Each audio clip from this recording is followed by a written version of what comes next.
Perfect timing. Okay, Chair Fassoon, you're welcome to join the meet or begin the meeting whenever you'd like. Okay, awesome. I think we can just get right to it if that sounds great with everyone. Sounds good. Okay, should we start with the land acknowledgement? First, we'll do roll call. Okay, yeah, roll call and then land acknowledgement. Okay, gotcha. Perfect. Committee Member Chen? Aye, here. Vice Chair Mira Venkatesh? Here. Committee Member Peterson? Here. Chair Fassoon? Here. Great. Absent this evening is Committee Member Breeding, Committee Member Larson, and then for those who haven't heard yet, Committee Member Merchant has resigned from the committee, so there is an open spot on this committee at this time. If you are interested in applying, please visit our city webpage or find a link to apply in last week's e-newsletter. At this time, we can read the land acknowledgement. Awesome. Okay. The City of Albany recognizes that we occupy the land originally protected by the Confederated Villages of Legion. We acknowledge the genocide that took place on these lands and must make strides to repay the moral debt that is owed to this indigenous people, specifically the Ohlone tribe. We thank them for their contributions, which have transformed our community and will continue to bring forth growth and unity. The City of Albany commits to sustaining ongoing relationships with the tribe and together build a better future for all that now make this their home.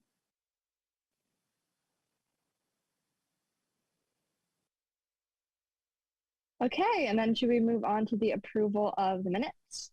Yes. Are there any comments or objections to the February 16th minutes?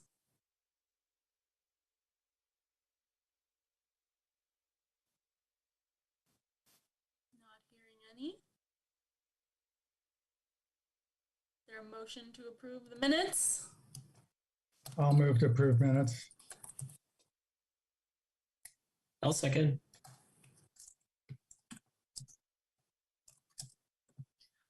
Okay. Committee Member Chen? Aye. Vice Chair Mira Venkatesh? Yes.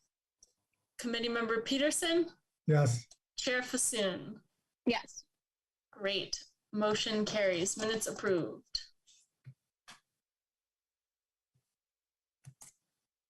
Okay, and now we have public comment. So this is if anyone wants to make a comment on an item that is not already on the agenda, and you will have 3 minutes to speak. Would anyone from the public like to, oh, I see a hand raised. Okay, awesome.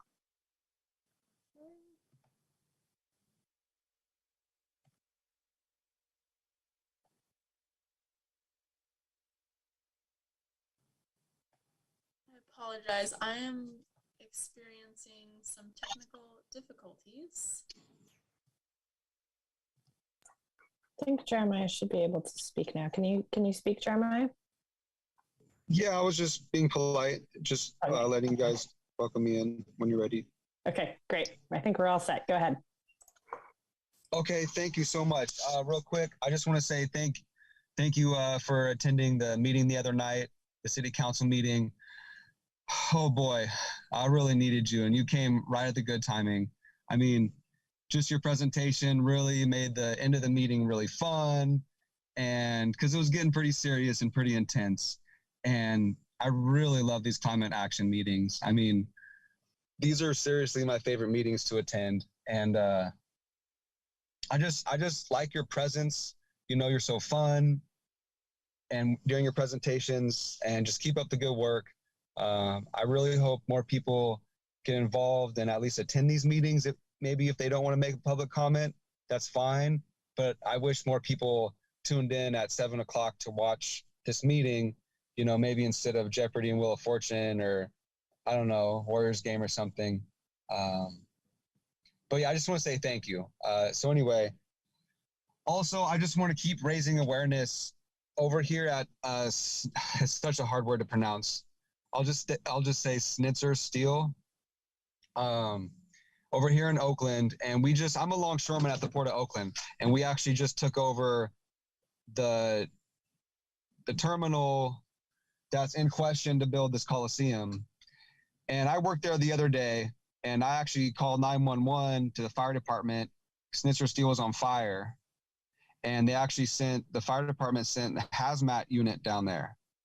And I'll give you the inside scoop that Snitzer Steel, they burn between the hours of maybe midnight, 5 or 6 a.m. while everybody's sleeping, and they stop burning right in the morning when everybody's waking up. I got to get a better phone so I can record some better video. But I talked to the hazmat team, and they said that it's very toxic. There's heavy metals, lead, some sort of hydrocarbon. It's like oil based, and it gets in your lungs and causes pneumonia. So Snitzer Steel actually is, let's see, they're the #1 gross polluter in the state of California, and they get fined every year. I mean, CalOSHA, the air quality management, this Snitzer Steel gets fined every year. They pay big dollars, but it's just a business expense, right? So they're going to keep polluting, and this is the air we breathe. I don't know what to do. I don't know what to say, but this is a really big problem. And Snitzer Steel, pretty much, they got to go. I mean, I wish this place would just shut down. Their #1 export is dirt, and it goes to our farmlands in the state of California. And the dirt's not dirt. It's oil, grease, and residual. I'll speak next time. Thank you.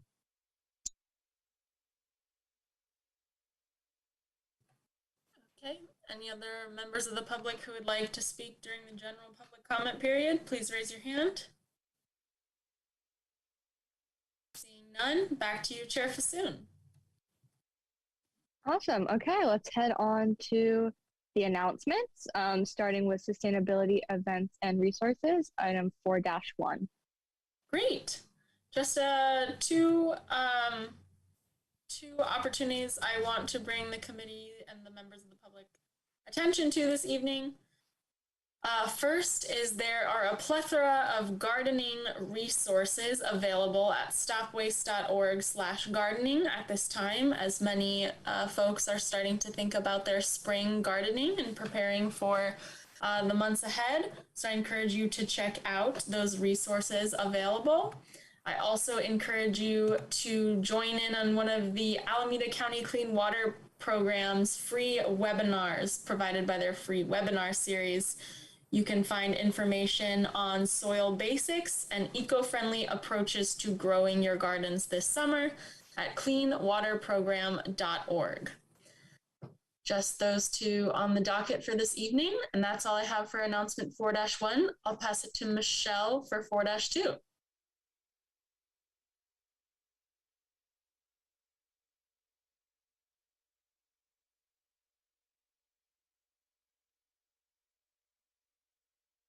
Can you guys see my screen okay? Yes. Yes. Okay, great. So yeah, I just have one slide for this. So this is just a short update on our multifamily EV charging pilot program, because we recently held our building owner focus group. This was the first step of the program. So I just want to give you guys an update on how it went. And the short version is that it was great. We learned a lot, and we had a really great conversation with some building owners. We had 10 attendees, which was, we thought, a really great turnout because it allowed us to kind of keep that focus group feel where we're able to actually have conversations with people. But we did get, a pretty significant amount of interest. So we're really pleased with that.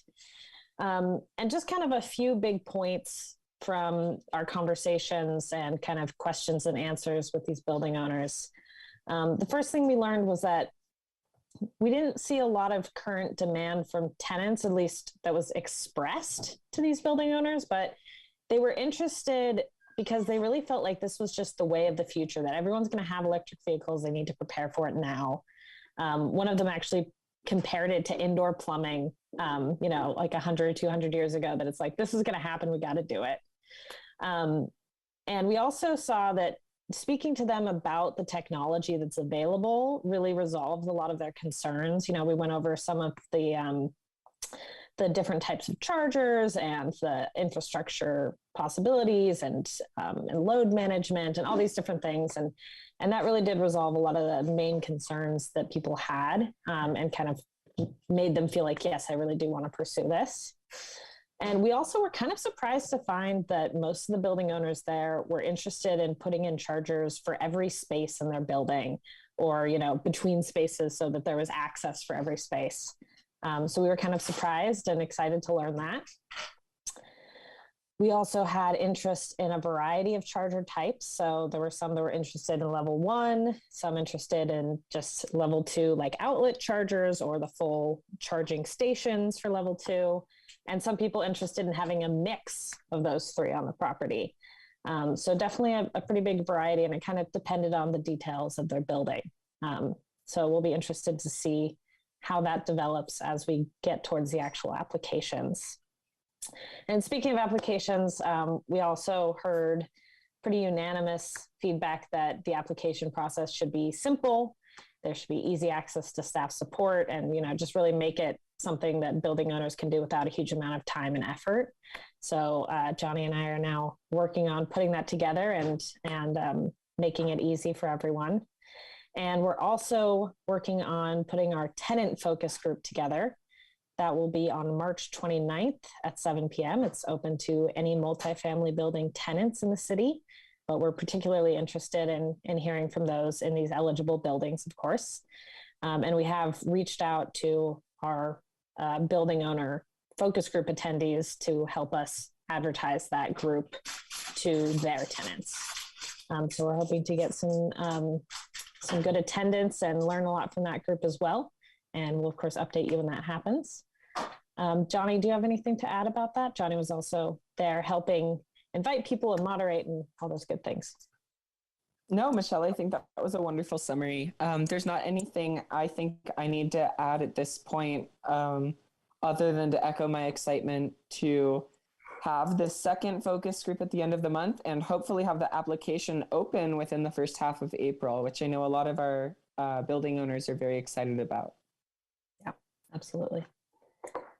So I think I'll stop there for any questions. I'll leave it to the chair to call. Yeah, Committee Member Peterson. Oh, there we go. What about the costs and discussion of that? And was there an expectation? I mean, I could see putting chargers in every parking spot in my building too, if the city's going to pay for it.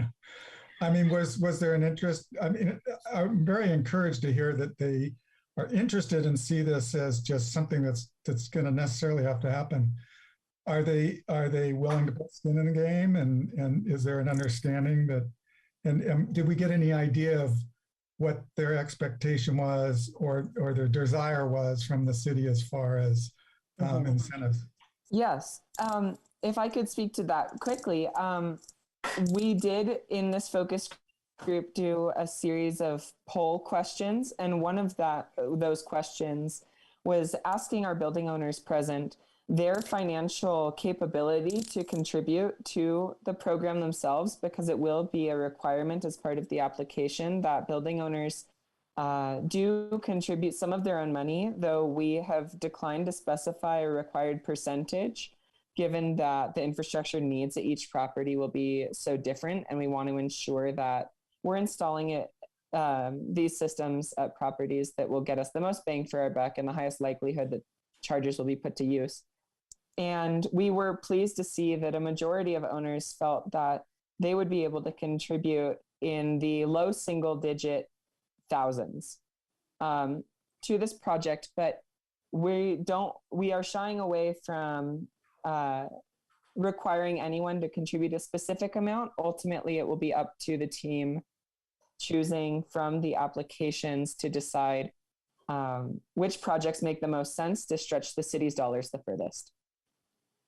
Yeah, thanks, Johnny. I'll also add a little bit to that. We did see some interest among the building owners in installing more stations with a lower charging capacity. So level 1 for every space rather than 3 level 2 chargers, say. So, there's definitely kind of some cost analysis going on there.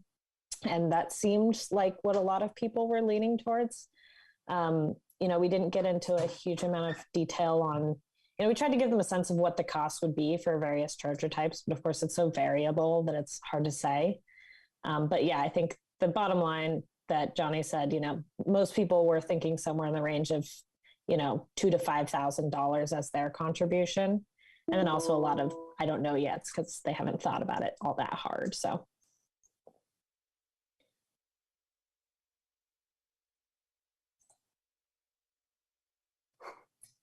I had a question. So I was reading about another pilot program. I don't remember whether it was in San Francisco or another city. But one of the concerns that came up very frequently was that when building owners actually decided to try to take advantage of the pilot program dollars, they found that the electrical systems or various other aspects of their properties weren't actually up to code, and that getting the buildings up to code would be cost prohibitive. So I guess one of the recommendations from that particular pilot was to investigate whether relaxing certain constraints on various aspects of city code would be feasible. So I'm kind of curious if there was any discussion of, sort of whether outside of the actual chargers getting installed, having all the infrastructure around that installed in the building, was that a major concern by any of the property owners, or was that just something that was maybe a little too detailed to consider at this point? Yeah, that's a great point. I think we didn't get into a lot of detail around specifically code compliance. And we did talk about infrastructure needs and the kinds of things that might need to be upgraded, because a lot of these buildings have older systems and lower power. So yeah, we did get into some of those questions and some of the ways to avoid needing upgrades too. Load management in particular. But yeah, I think the code compliance question is definitely something for us to be aware of. I got the sense that most of the owners didn't know a ton about their current infrastructure, that they kind of had a sense of what was going on, but they weren't like really in the weeds about it. So it might be that they might not know if they're in compliance or not. So but that's a great thing to bring up. We'll definitely think about that more. Yeah, Committee Member Peterson. Was there any discussion about how, generally power would be off house power rather than individual unit power. So was there any cost on how, or discussions of how they would be reimbursed for the cost of the power, or whether it would be a potential income stream for them? Yeah, the cost question was a big one. We talked about quite a bit. There was some discussion of connecting the chargers to specific unit meters as a way of kind of figuring out who's using what power and just distributing the cost in that way. There's also the possibility of connecting it to the house meter. And then, there's different payment forms. One that a lot of people are interested in is basically smart chargers, level 1 and level 2, that have the ability to kind of track who's using the power with, different apps and card readers and that sort of thing. So yeah, there's definitely a lot of thoughts about how that would be done. We didn't talk much about how it could be potentially an income stream. I didn't seem to have a lot of people who are interested in kind of charging more for the power. They just, I think, mostly wanted it as a service for the tenants and just making sure that they weren't losing money on it.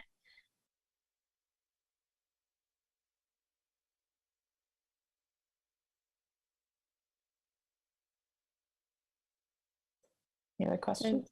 Yeah, does anyone have any questions?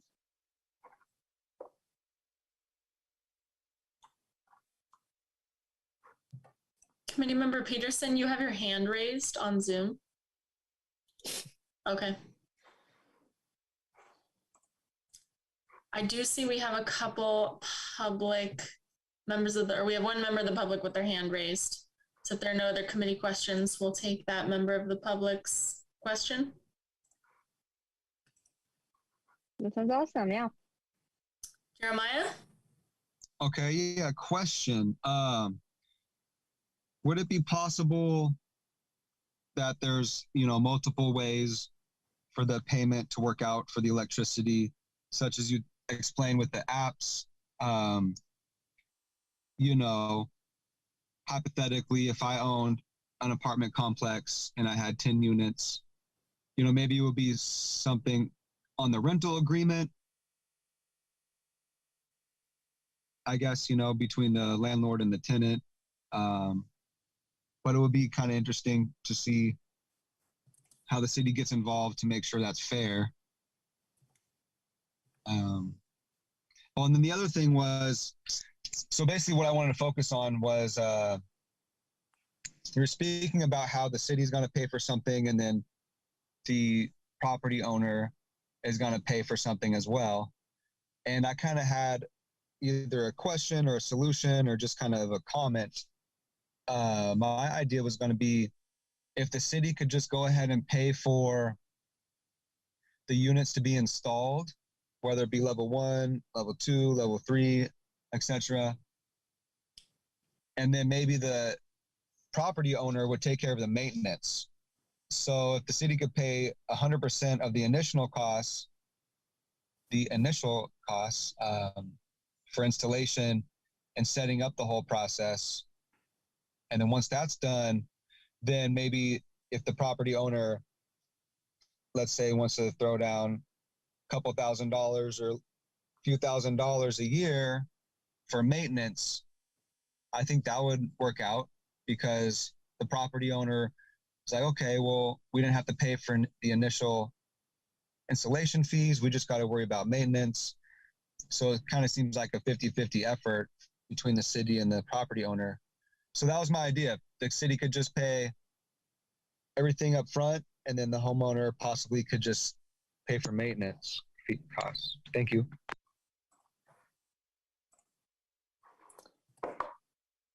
I can respond to the questions there. In terms of the first one about the cost, one model that we've seen is basically a flat rate per month where the building owner charges the tenant, say, $50 a month for charging, and they don't track how much actual electricity is used. So that kind of thing is definitely a possibility that we brought up. And then there's also these other forms with metering of various kinds that allow you to track how much electricity actually used, and then the tenant can pay for that electricity at whatever rate it is. So hopefully that answers that question. In terms of the kind of cost split for the infrastructure, the way that this pilot program has been designed, it's actually written into the program approved by council that the building owners do have to contribute some of the funds. I will say that, generally speaking, there isn't very much in the way of maintenance costs for electric vehicle chargers, especially when they're private chargers or kind of the smaller types that would be installing here. So there likely wouldn't be a large cost associated with that annually.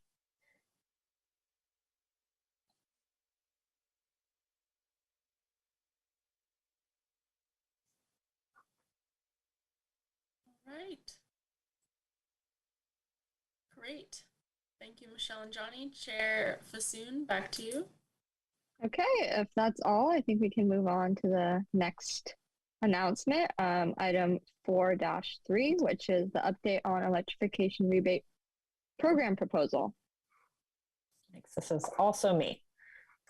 Let me get back on here. Okay, you guys can see this again. Yes. Okay, wonderful. So another piece of good news about our programs. We recently came to you guys with a proposal for an electrification rebate program, which you all unanimously recommended that council approve. And in their March 7th council meeting, the last one, they did approve it. So we're very excited about that. They made a few changes to our recommendation. but none that we're really concerned about. They're all pretty similar to what we laid out.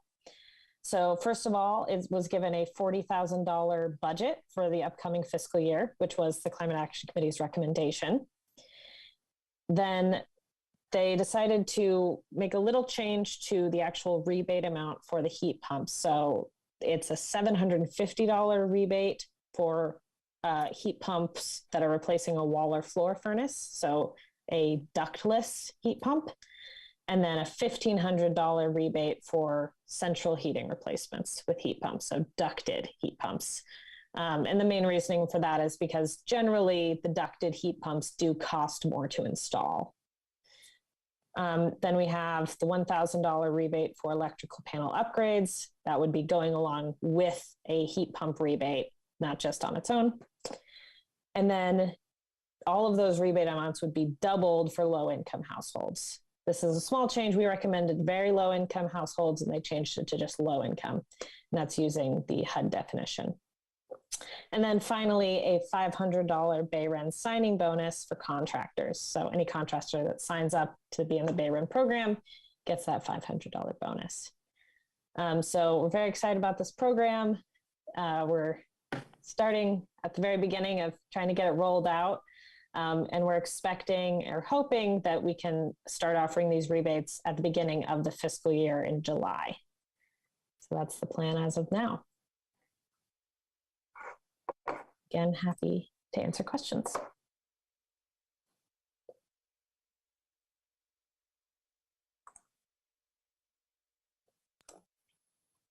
Committee Member Peterson. Could you talk a little bit about the plan? It seems like this is great. First of all, super job. This is fantastic. And this is exactly what we want to do with the DD funds. And we can turn back to the voters and say, we're really doing things. We're helping the community achieve these goals. I think this will also be really important. What are the plans for getting the word out and proactively making sure Albany folks are aware of this? Yeah, absolutely. That's going to be a really big part of what we're doing. We're hoping that this program is just as much as it's incentivizing people, monetarily, it's also hopefully going to be a good way to spread the word about heat pumps. So, we are still developing exactly what the outreach plan looks like. We're definitely going to be, spreading this message across all of our different social media and newsletters and all those kinds of things. We'll be letting people know about this program at the permit counter when they're emailing about a permit for a furnace. So we'll be trying to spread the word there as people are trying to install these. We'll be talking to the contractors that we're in contact with, potentially reaching out to, people doing all kinds of different home projects where they're connecting with the city or maybe have done them in the past. Hopefully connecting with the suppliers of heat pumps and other kinds of HVAC systems. So I don't know all the details yet of exactly what it's going to look like, but I'm hoping to spread this message as wide as I possibly can, and trying to get all of the different pieces of people who are involved in this process to know about it and spread the word more. So yeah, and we'll be coming back too to kind of talk about this program as it develops, and so you guys can let us know what other bright ideas you have to get the word out. Sounds great. Thank you.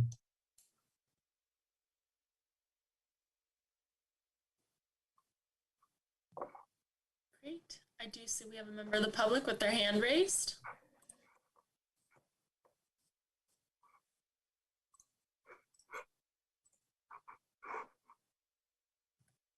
Lucinda? Yes, can you hear me? Yes. Yes, great.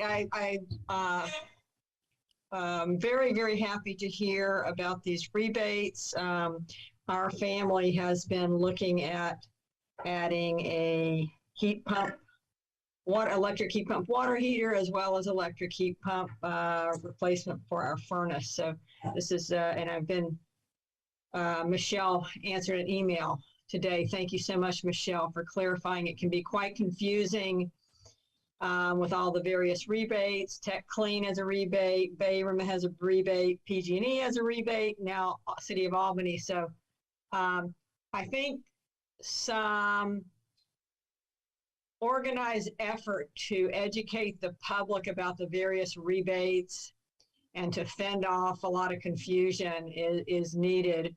I have a question. I'm hoping you can put your screen up again that gave kind of a summary, that gave a summary of the Albany rebates. I had a couple questions. First of all, the Albany rebate is just for replacing the furnace, correct? Not a hot water, not a heat pump hot water heater. That's what I seem to recall from the screen that you flashed up. And also, with Bayram, in order to qualify for the rebate for replacing your gas furnace with an electric heat pump, it was necessary that you have air conditioning before. Is that inapplicable to the Albany rebate? I hope it is, because most people in Albany do not have air conditioning. And if that's a requirement like it is for Bayram, it's not going to help a lot of people. And also the rebates, I think I recall it was $750 to residents and another $500 to contractors. Are you required to use a Bayram or a Tech Clean contractor? There are limits on what contractor you must use in order to get those rebates.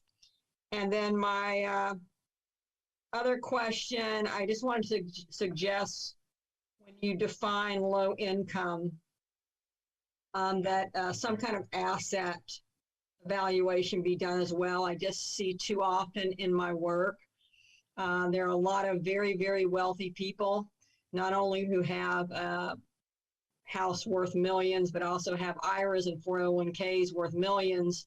None of that income, those earnings on the IRAs and 401ks are includable as taxable income. And so a lot of these people qualify as quote low income when they really aren't. So I'm hoping that you consider that as well.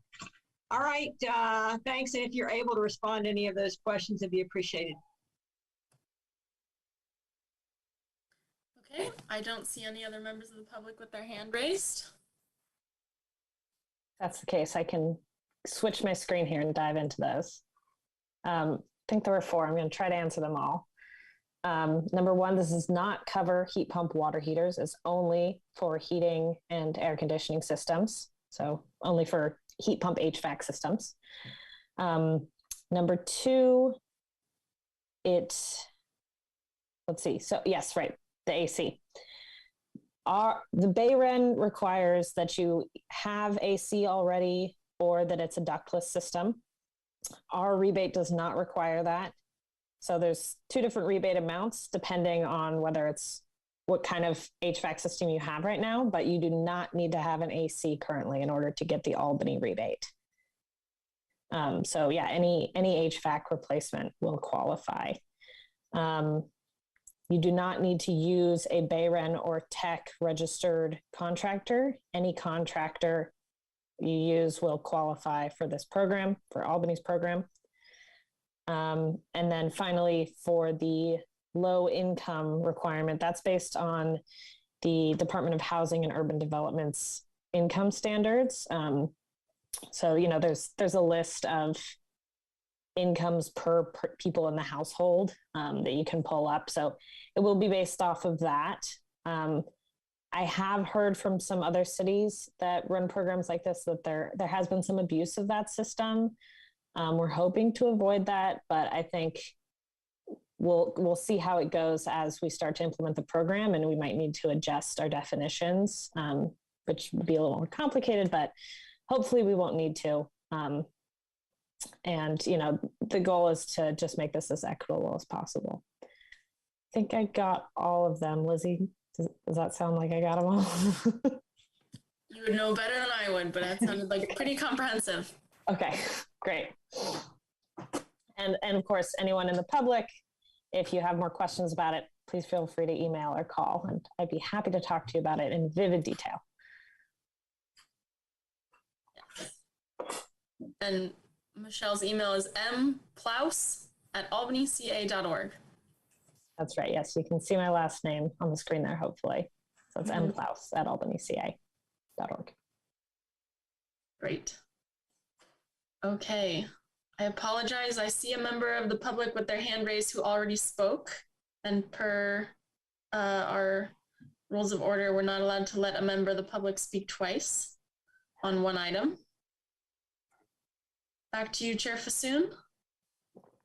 Okay, awesome. Well, thank you everyone for those announcements. Then I think we can go on to item 5-1, which is the first and only presentation, I think, for the night, which is the East Bay Community Energy Update. If we want to start with that. Okay. I'm going to pull up our speakers as panelists. We are honored to be joined this evening by East Bay Community Energy staff, who will provide a brief update on the recent electricity rate transition. They're probably in the Zoom world right now. Here we go.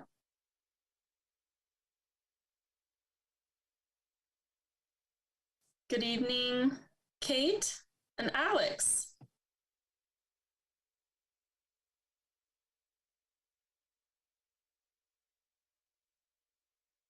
And Alex is joined by another member of East Bay Community Energy. Yes, good evening, everybody. Hello, members of the committee, staff colleagues. I'm here with my sidekick / boss. Thanks for having us. Yes, so we're going to give just a verbal update on how things are going now that the enrollment is complete. And I assume that this committee is very well versed in the background of this item. Oh. So then I won't go into that, but the enrollment for the cities of Albany and your sister cities of Dublin, Hayward, and Pleasanton, they've all been completed. So the enrollments themselves were completed in March. I'm sorry, were completed in February. We have 2 other cities that are in the midst of their enrollments right now. And that would be Berkeley, excuse me, honey, Berkeley and the city of San Leandro. My other sidekick is here as well. And the report is that the enrollments have been quite successful. In fact, so far more successful than we had anticipated in terms of the enrollment percentages. So if you'll allow me, excuse me, honey. Mm-hmm. The primary measure that we're looking at is the percentage of accounts that have opted for Bright Choice, that have chosen affirmatively Bright Choice and opt-outs. And what we've seen is that a much larger percentage of accounts have opted for Bright Choice than have opted out. Measuring since November, when the first public notices went out for the enrollment, that's the time when we really feel like the public is beginning to become like informed about these types of enrollments, because every electric account in the city gets their first notice. They actually get 2 notices. We do think that a large percentage of that percentage that opted for Bright Choice make up some of the care customers, that is the customers that are on low-income discount programs or medical baseline, the medical discount program, because they were automatically enrolled to Bright Choice instead of to Renewable 100. So it's not entirely that folks are taking an active choice. In some cases, such as those, it's customers who are automatically enrolled in Bright Choice.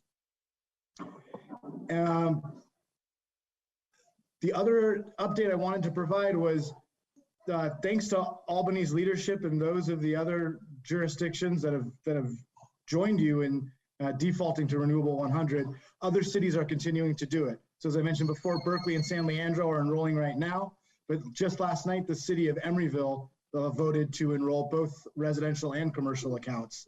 So another jurisdiction, yeah, another jurisdiction as well. And We expect that Dublin is going to be taking a vote the first week of April for their commercial accounts. So they have a kind of a phased approach. They enrolled their residential accounts along the same timing as the city of Albany and the other cities that I mentioned, but they have yet to make a decision for their commercial accounts. But based on the previous discussion items before council, it looks pretty promising that they're likely to enroll their commercial accounts as well. And then other cities are reviewing it too. So it looks like in October, we will have the cities of Berkeley and San Leandro enrolling their commercial accounts, the city of Emeryville enrolling residential and commercial accounts, and most likely Dublin enrolling commercial accounts as well. Now my guess is you may have questions about that are more specific to Albany, so I'd be happy to address those if you have questions.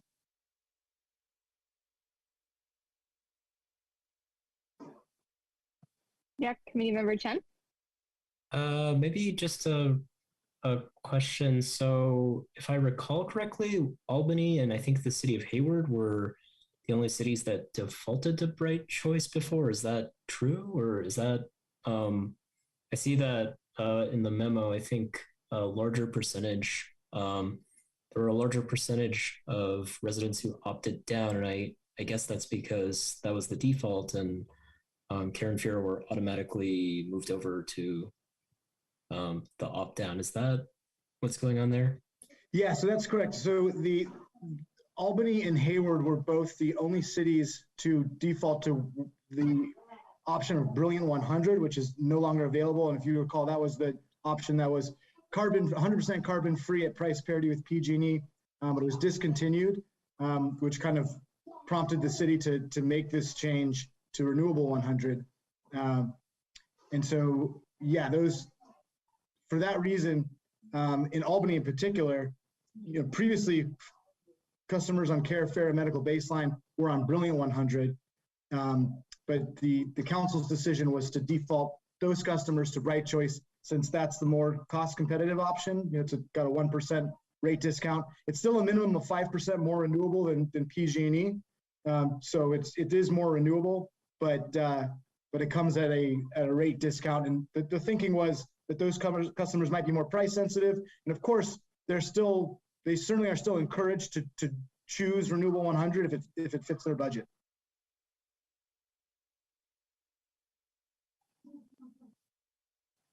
Committee Member Peterson. Yeah, I was really pleased to see that commercial counts really were extremely low at opting out. And for some reason, I thought they would be more price sensitive. I'm wondering if you have any thoughts on that. I mean, it's just a business expense. Are they going to pass it on?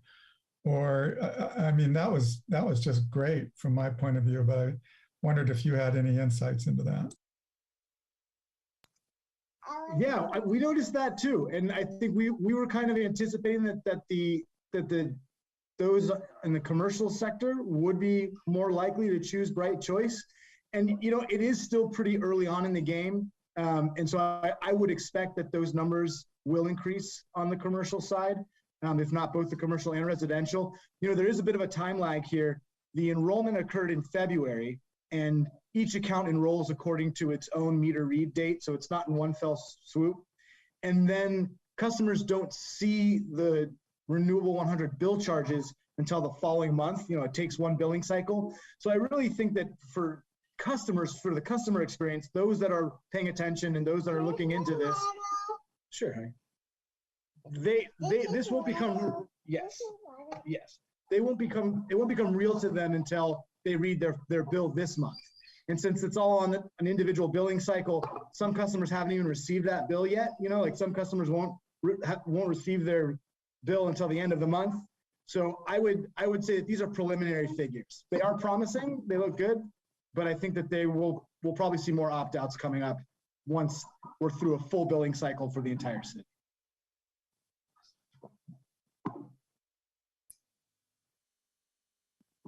You gonna go, Mike?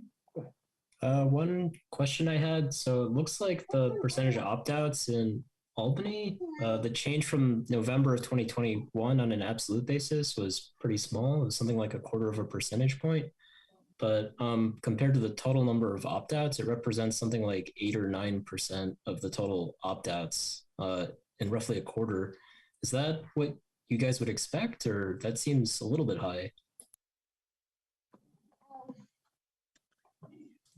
The question, your question, Member Chen, is that it's high since November or high before November? Oh, I mean, it's small numbers, but it seems like as a percentage of the total number of customers who've opted out after this change took effect, it's something like 8 or 9% of the total number of opt-outs. Am I doing that correctly? Am I misunderstanding? It's like a quarter of a percentage out of 3% total opted out.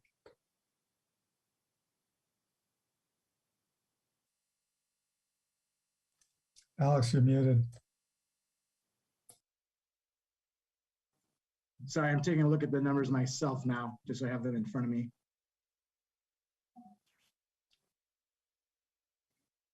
So, the total opt-out in Albany as of the first was just over 3%. And then the opt-out since November was a quarter of a percentage. These are such low numbers that no, I don't think that that's surprising. And in fact, I would say I would expect that the number since November is going to go up. You know, anytime there's a customer notification, we do see a spike, usually a small one, in opt-outs, just because for some people it's the first time they're even hearing about EBCE and learning about this. And of course, right now, you know, there have been some rate increases that have been approved by the Public Utilities Commission. And when people learn about rate increases, that's also when they start to look at their bill more. And because our customers are still PG&E customers for everything except for the source of the energy, you know, when transmission and distribution rates increase, that affects our customers as well. And then, you know, our rates are currently indexed to PG&E's. So when PG&E's generation rates go up, ours do as well. The board may change that policy. It's entirely up to them. They don't need CPUC approval to do it. But I mentioned that because rates are going up in general. I would expect that we're going to just see more opt-outs because of that. It's unfortunate because the truth is our bright choice option is the cheapest option. So when people opt out, they're actually going to be paying a little more than they need to. But nonetheless, that just seems to be the case. So as you know, as folks become more aware of energy prices and how it's affecting them, they tend to opt out. Probably less so in Albany than other places, to be honest.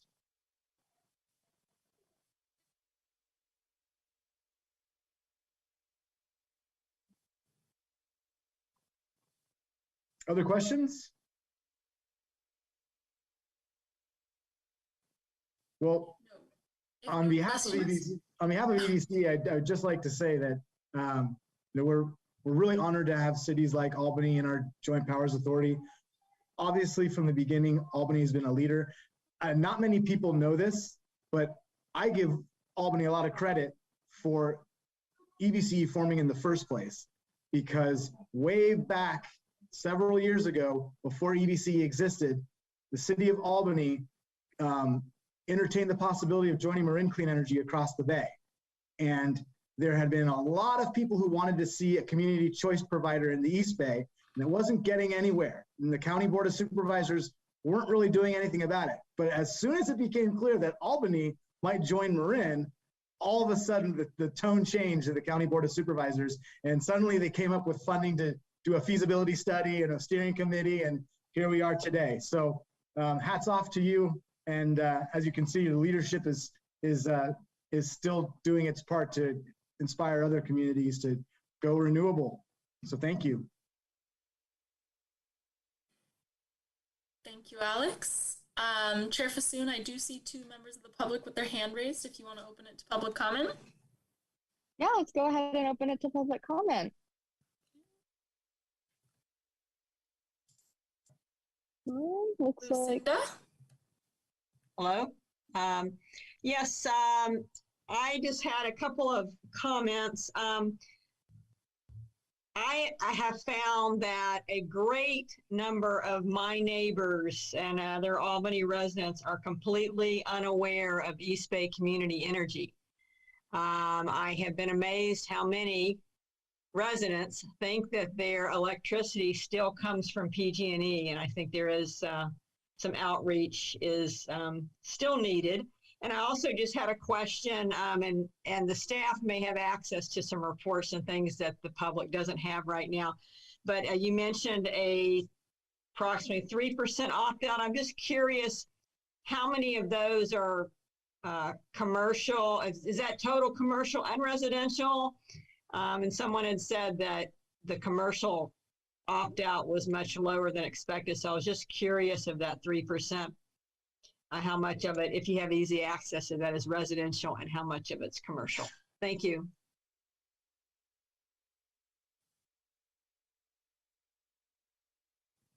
We can address those questions now and then take the next public comment. Sounds good. I'll take this one. So they're pretty close, actually, residential and non-residential. So we saw about 3% residential opt-out and then 3.30 non-residential opt-out. So pretty close. Thank you, Kate. Okay, we'll go back to public comment. Next speaker.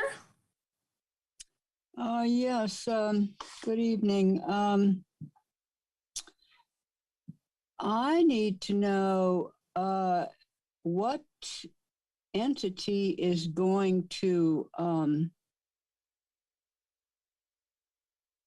well, what I'm concerned about is that I'm paying 3 times as much to PG&E to deliver energy as I'm paying for the cost of the energy. So what's going to be done about, getting rid of PG&E, and how, I don't understand, how was that negotiated? How much more they were going to be able to charge us to deliver your energy? This is just outrageous. So I'm wondering, is there any interest or movement on fixing this situation? Thank you.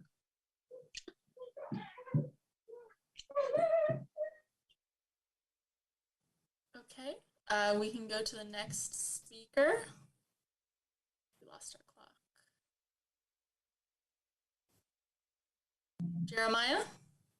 Yeah, just real quick. I'm not sure if this is the right time to ask this question, but regarding renewable resources like the sun's energy, the solar panels, and the wind and the farm, I really like where we're getting our energy from. It's not anything to do with nuclear, I guess. And so my question is, what are the possibilities of maybe putting some solar panels, around Albany to put some electricity on the grid, maybe at the Albany bulb or something? I don't know if we could just generate our own energy somehow for the city of Albany, and then somehow the energy goes towards, I don't know, some sort of fund or something. Thanks.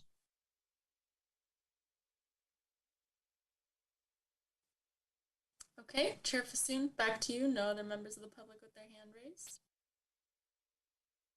Okay, can we move on to the next agenda? Oh, sorry. Committee Member Peterson?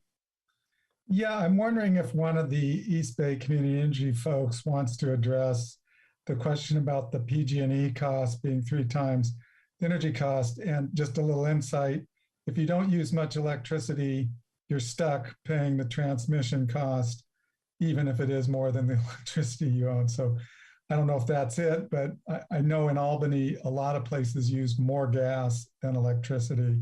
So it's not, anyway, I'll let you guys answer it, but I'd like to get that question answered. Sure, I'd be happy to address that. Number one, we very much sympathize that a lot of our customers and those of us who are employees of EVCE and also PG&E customers ourselves, we understand the frustration with having to pay so much for the transmission and distribution of the energy. You know, one of the great things about having a community choice agency is that the City of Albany, along with the rest of the member jurisdictions, have a seat at the table when it comes to policymaking and rate making at the Public Utilities Commission. So our regulatory team definitely weighs in when it comes to rate making procedures all the time. And what they've been telling us is that a lot of the increases on the transmission and distribution side actually do reflect an increasing cost of service there. One bright spot, however, would be the power charge and difference adjustment. So for those who don't know, this is one of the many line items on your bill that if you look at your bill, you'll see this. We call it the acronym is PCIA, Power Charge and Difference Adjustment. And this is a fee that all customers pay to PG&E for energy that PG&E previously procured in long-term contracts that they expected to sell to customers who have now gotten their service from community choice agencies. So today we are all paying for PG&E's past contracts that we no longer get the energy from, and that cost has been quite high in the past. And our regulatory team, along with the regulatory teams of several other CCAs in the area, have been fighting very hard to have that fee reduced. And they've succeeded in large part. That fee has come down about 40% in the last rate making. Unfortunately, you don't see much of an impact on your bill because EVCE already pays the PCIA for our customers. We actually absorb the cost of that fee. So you won't see a huge difference in your bill because our customers don't have to pay that themselves. But that is an example of the way in which our team has been able to advocate for our customers and get some rates reduced. Haven't had as much success on the transmission and distribution side. And from what our team reports back to us, that's simply because the cost of transmission and distribution, those costs have been increasing. So I know that that's not very satisfying, but that I would say that the best thing that we can do is continue to develop programs that will increase energy efficiency and local resilience and local energy production. So deploying more rooftop solar and helping customers install solar panels and batteries to the extent they can. I know not everybody owns their own rooftop, so that's not always an option, but we're hoping that through more programs that are aimed at energy storage and that type of thing, that we can help bring the cost down for everyone. Because if the energy is stored where it's generated, then there won't be the same costs for transmitting and distributing it. I just wanted, could you confirm that this transmission cost is a flat cost to all customers, regardless of how much electrical power they use? As long as you're connected to the grid, you're going to pay that. Is that right? I wouldn't describe it. So there are delivery charges. There are like minimum charges for being grid connected. But I wouldn't describe them as flat costs because for most customers now, they're on time of use rates. So those rates are actually higher from 4 to 9 p.m. for most customers. So it's not a flat rate. But yes, even if the more energy you use, the more your delivery rates, your transmission and distribution rates are going to be. So to the extent that you can reduce your usage, you'll be better off. But yeah, I think there are some minimum charges just to be grid tied.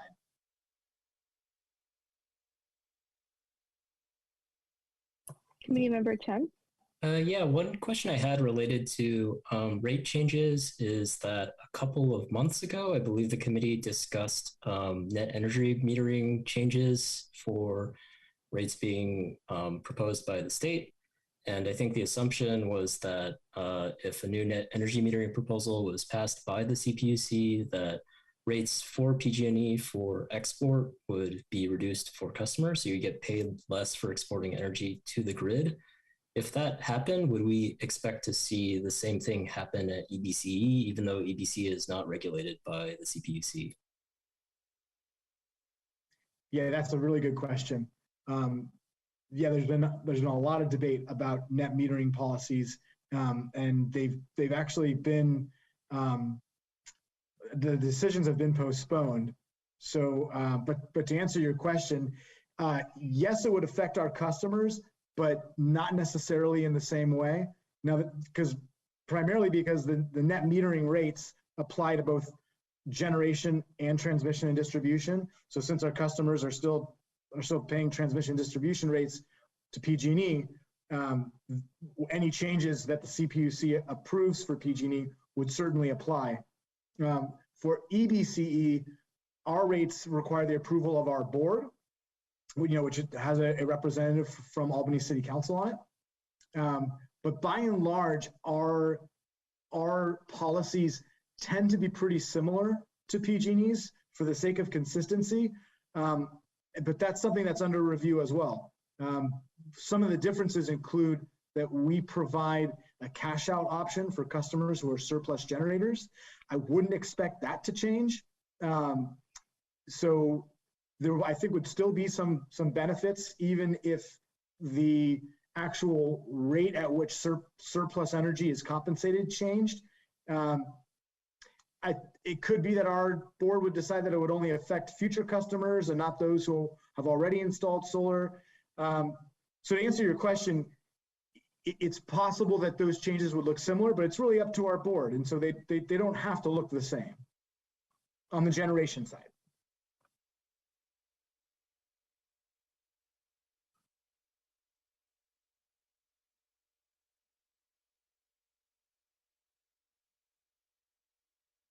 I should also probably mention that, our board does want to be sensitive to the arguments that are made about equity when it comes to rooftop solar. Well, we certainly want to encourage folks to install rooftop solar and therefore make the net metering policies advantageous to those who do. But we also recognize that by and large to date, the greatest beneficiaries of net metering policies have been people who own their own rooftops and can afford to put solar panels on them. And then when they generate more than they consume, it's the other ratepayers who are left kind of compensating that to a certain extent. So that's really where the tension is, and our board wants to be sensitive to that.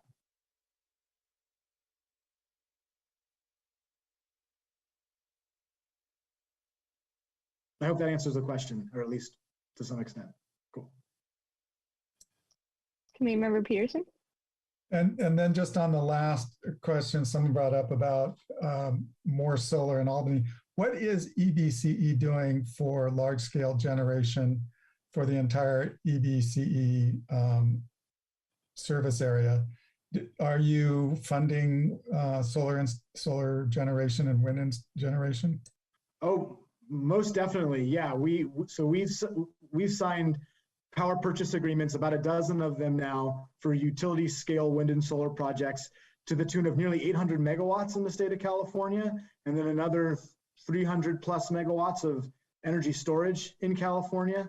About 3 of those are now operational. So, they're being built and they're coming online.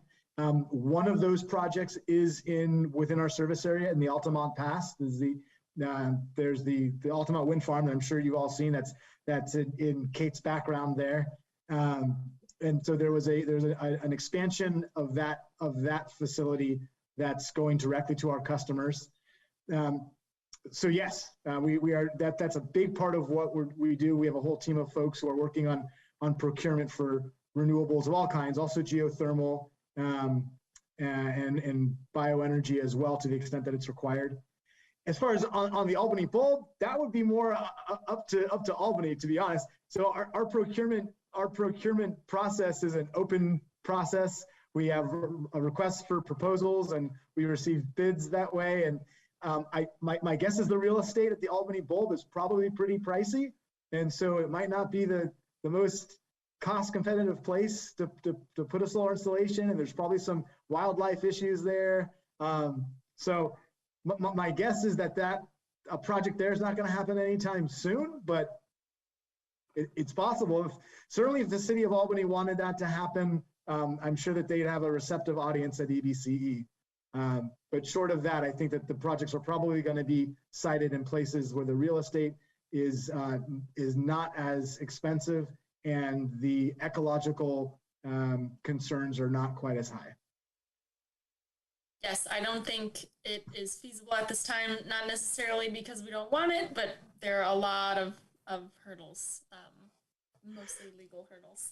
If there are any brownfield sites in the city, you know, there is funding specifically for remediating brownfields and utilizing them for power production. I know that that's been done in the city of Richmond, but I'm not sure what the possibilities are for the city of Albany specifically.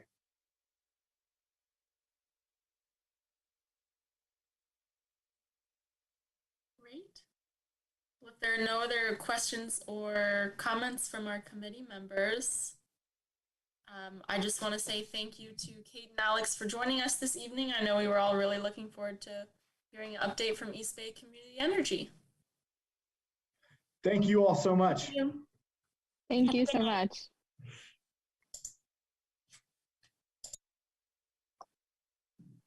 Okay, and with that, can we move on to the next agenda item? Yes. Okay, awesome. So next we have item 6-1, which is the update on Natural Gas Ordinance.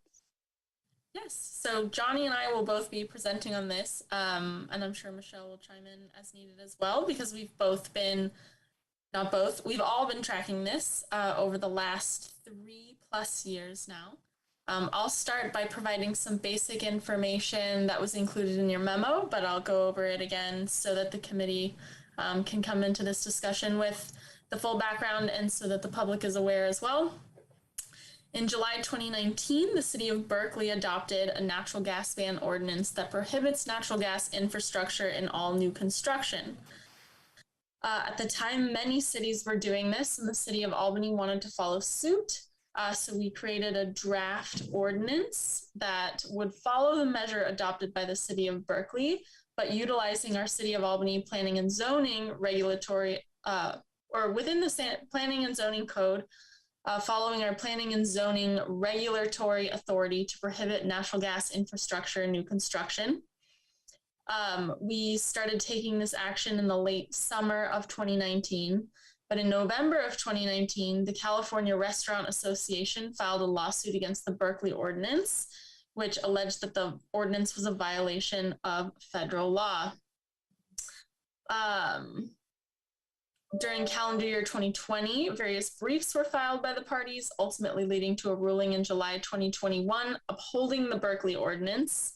Shortly after that ruling, the CRA filed an appeal with the Federal District Court of Appeals, and to our knowledge, there has been no decision on the appeal yet.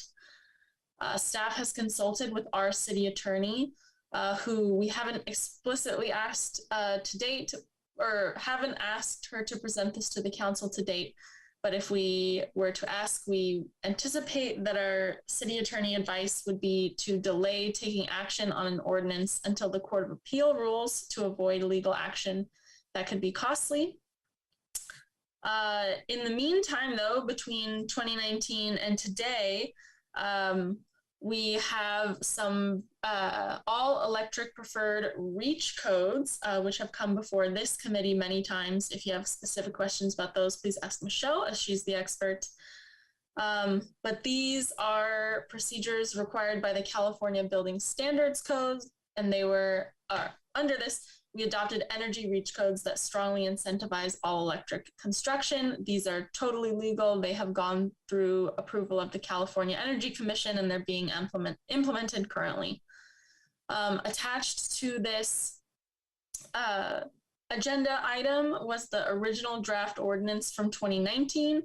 We have not updated it since 2019, so this ordinance would not be an ordinance that is suitable at this time to go to council. I'll just make our quick staff recommendation before passing it to Johnny. we would recommend that if the committee did decide to move forward with a recommendation to the city council, we allow 1 more month for staff to take a second look at this ordinance so that we can revise it and make it up to date before it goes to the city council. With that, I will pass it to Johnny. Sure. Thank you for that update, Lizzie. All I would like to share today is a little bit of the not totally comprehensive research I've compiled on the status of the lawsuits filed against different cities that have enacted these bans in the state and the types of ordinances that are actually seeing more success versus those that are seeing more pushback. So of the 4 main types of electric preferred, electric required, natural gas ban, and sort of a mixed approach, there are at this point, at least as of the end of November, 48 cities and 2 counties, the majority of all of those are in the Bay Area, that have done some form of ordinance or resolution or change to their code to move forward with the reduction in new natural gas installations. It seems as though of the 7 cities that have moved forward with a natural gas ban, 6 of those 7 are here in the Bay Area. The ones that have not faced any legal pushback that I've yet been able to see are the ones that have had specific carve-outs for restaurant and life science uses. And I know that that's a challenge Berkeley has faced because while my best understanding is they did make a life science carve-out, they did not make a food service carve-out. And given that that's where the lobbying dollars are currently funding the lawsuit, that's where they're coming from, I think that that would be important for Albany to consider if this committee does want to make the recommendation that to council that we move forward with this before seeing the resolution of Berkeley's. So I wanted to lead with that. Another common carve out in the electric required reach codes along with natural gas bans I've found is one for attached ADUs. Most still do not allow an exemption for new construction of detached units, but for, let's say, a garage conversion or attic conversion to ADU or something of the sort that hooks onto the existing structure of a building, that's another common carve out that I would ask that you consider, given that we want to incentivize ADU construction at the same time as we want to avoid legal challenges if we want this to be successful. All in all, I think that it is still, well, I won't make a recommendation as to what you all should do today, but I do believe that our electric preferred reach code, which incentivizes all electric construction as is, already makes us a climate leader in the state. And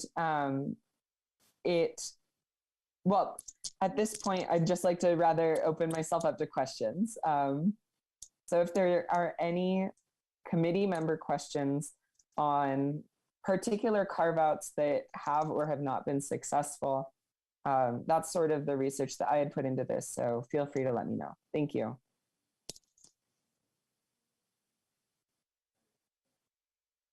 Committee Member Peterson? Yeah, thanks. No, this is great. I appreciate getting this update. And a lot has happened since we first put our proposed ordinance together. So a couple thoughts. Well, question-wise, on the ADU, I've been, and maybe Johnny, you can answer this. That's a lot of construction happening in Albany, and every time it's just an extension of gas usage, it sort of undermines our climate action plan. Exactly. The purpose of the attached ADU carve out versus detached is that most of the construction we're seeing today, I believe, is in detached buildings, which would not be allowed to receive an exemption under most of the successful electric required reach codes or gas bans that have been passed. It would be something like a garage conversion or that would be exempt because that's not considered new construction. It's considered a remodel if it's attached. And unless it's a significant remodel, would not be considered an extension of existing gas service because it would take advantage of the gas lines already to that attached home. Are there any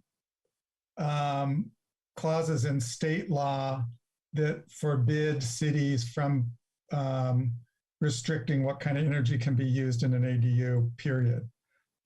Would it be, I mean, if you said that detached ADUs had to be fully electric, is that even allowed by state code? My understanding is that it is, given that it has stood up to challenges seen in other cities, but I don't know that there's a state law that explicitly allows for us to regulate that, but I believe that precedent in other jurisdictions has not been challenged.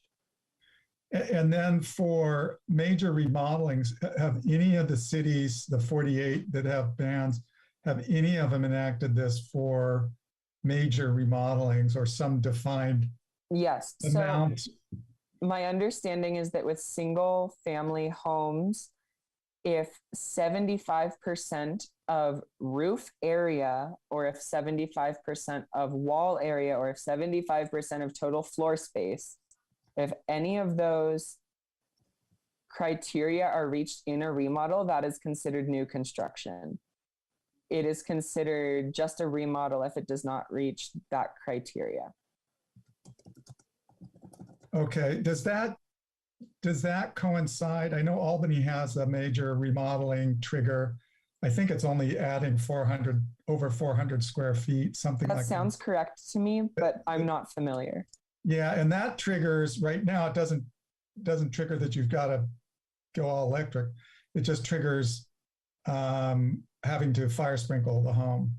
So so that would be different than the set. So we could have two different trigger realms if we wanted to.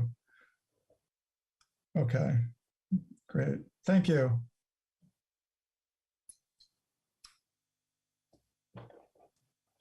Question for Johnny. Can you maybe provide a little insight into what these electric reach codes look like at the county level for the counties that have enacted them?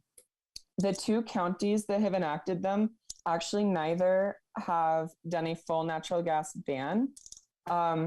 One county has done electric required reach codes, and that is the county of San Mateo, which covers its unincorporated homes. And and the electric preferred reach code was adopted by the county of Marin. I'm sorry, could you please repeat your question for me so that I can maybe give it my best shot? Yeah, just what do these reach codes or bans look like for at the county level? Are they similar to what's going on in different cities around the Bay Area, or? Yes. So the county of San Mateo's, the county of Marin, which is an electric preferred reach code, would very similarly mirror what we have in Albany. And the county of San Mateo's would mirror what you see currently in Emeryville, Oakland, along with almost all cities on the peninsula and many in the South Bay. The electric required reach codes, I'm sorry, if I could actually default to Michelle as to the distinction between a natural gas ban and an electric required reach code, I would appreciate some help in that distinction. I believe that one is in the, I think it may have to do with the way that natural gas is defined as either infrastructure or as energy. I think there's a technicality in the way that it's regulated based on whether it's considered part of a building or part of energy infrastructure. But I need to do some more research to better understand those distinctions. Yeah, I'm happy to jump in and help a little bit. It is kind of a wonky and confusing difference between the two. They both effectively get to the same point of requiring new buildings to be all electric. The natural gas bans basically say that no new gas infrastructure can be installed, whereas the all electric ordinance says all your new buildings need to be electric. So it gets to the same point, but the difference is that the all electric ordinance is it's an adjustment, an amendment to the state building code and the state energy code, which is similar to what we've done with our green building requirements. It's the same kind of process, and you have to go and get it approved by the Energy Commission. Whereas with a natural gas ban like Berkeley's, it's outside of that process, and it's regulating infrastructure essentially. And so it doesn't require approval by the CEC. And it's also kind of vulnerable to different legal challenges.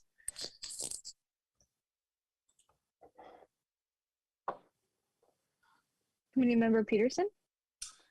So of how many cities have received legal challenge? And, you know, I mean, we all hear about Berkeley, but have there other cities been sued or threatened with suit, so they withdrew their ordinance? Yes. Or could you go into that a little bit of detail? Yeah, to the best that I've been able to find in the last few days in preparation for this, there have been 9 different legal challenges. And one city in the Bay Area, Windsor, had moved forward with an ordinance, was threatened with a suit, and pulled out. But there have been lawsuits twice against the city of Santa Clara, again against the city of San Jose, against Berkeley, against Santa Barbara, against Santa Rosa. And the majority of these cases were settled outside of court. For example, in Santa Clara, they were sued twice by a provider of natural gas or methane powered fuel cells for a hospital.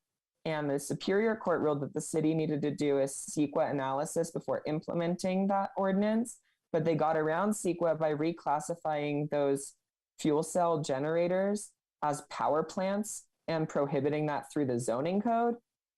So that was a weird workaround. I know that Fairfax had implemented theirs through the town's health and safety code, given that gas appliances lead to inordinate amounts of indoor air quality pollution concerns. But a number of them are still being fought, and a number were dropped. It's inconclusive. It's a very mixed bag so far. I would say by and large, though, the only one that is continuously being fought at the moment that I can so tell is the city of Berkeley. Other ordinances that have been fought have been withdrawn or have been withdrawn and amended with exemptions, such as ordinances that were without the hospital or life science or restaurant exemptions. And then when they were resubmitted, they did not receive those lawsuits and were put in place. So it just depends on how far we would want to push ourselves as we debate whether we want to wait a little bit longer and have a more all-encompassing ordinance, or try to act now and have it with exemptions that may be harder to roll back in subsequent years. So I think that is our larger challenge at this point, is trying to figure out how lenient we want to be in the sake of timeliness.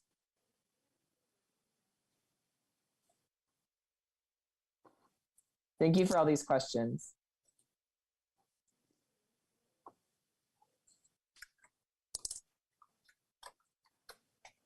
Any other questions? Committee Member Peterson? So you know, it's interesting, and I know that the city council isn't here and can't really respond to this, but maybe you guys have some insights. I mean, my sense is that as a contracted legal entity, they're going to go for absolutely zero risk, because their firm is going to be liable if the city ends up getting sued, and they advised that we proceed with this. So short of, I'm wondering if there's a way to mitigate our risk, and certainly carve-outs do that pretty well, as has been shown by just the results of entities not being sued when there's a carve-out. I think that one of the things I would like to see is I've heard from many people in the community, this is important to them. They want Albany to take a stand. We want to put our weight towards what Berkeley has broken ground on. Now, Berkeley, this rippled across the country, and now in New York State is pursuing a state law to outlaw liquid natural gas. So, there are reasons to add our weight to the whole thing to be a true leader. I really think do you have any insights from council, or is that just something we would have to ask council directly? At this time, we have no insight on how council would vote. Well, I mean, you have no insight on why they're just saying don't do anything, period, until it's all resolved with Berkeley. Our council, this current council has not considered this. We were in the memo referencing that the city attorney likely would recommend that the city council not pursue the ordinance. The city council would then be able to vote however they please. One quick note about the kind of thought process, at least of the city attorney. I get what you're saying about the kind of, attorneys being more averse to risk. I will note, however, that I think when we compare ourselves to other cities that have done this, size is definitely a major factor that the attorneys are weighing, because, the cost of a lawsuit doesn't get smaller when you're a smaller city. And for a city like Berkeley, lawsuits like this are sort of par for the course oftentimes, and they can handle it better. Whereas for a small city like Albany with a much smaller budget, that's a much scarier and more threatening possibility. So I think that's part of what the city attorney is weighing in that analysis.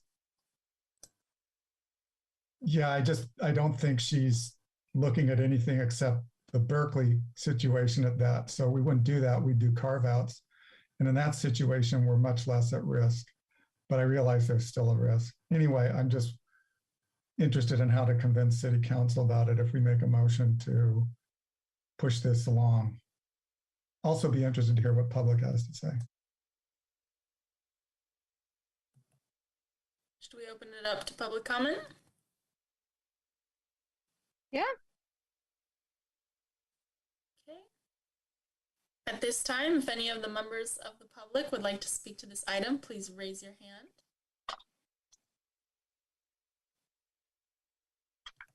Lucinda? Yes. As far as the Berkeley lawsuit goes, it may be tempting to think that, oh, well, why don't we just wait a few months more until, and Lizzie, you actually had said district court, but it's actually district court's the trial level. It's pending before the Circuit Court of Appeals currently. And it may be tempting to think, oh, well, we'll just wait a few more months and the Circuit Court of Appeals will come down with a ruling and all of this will be settled.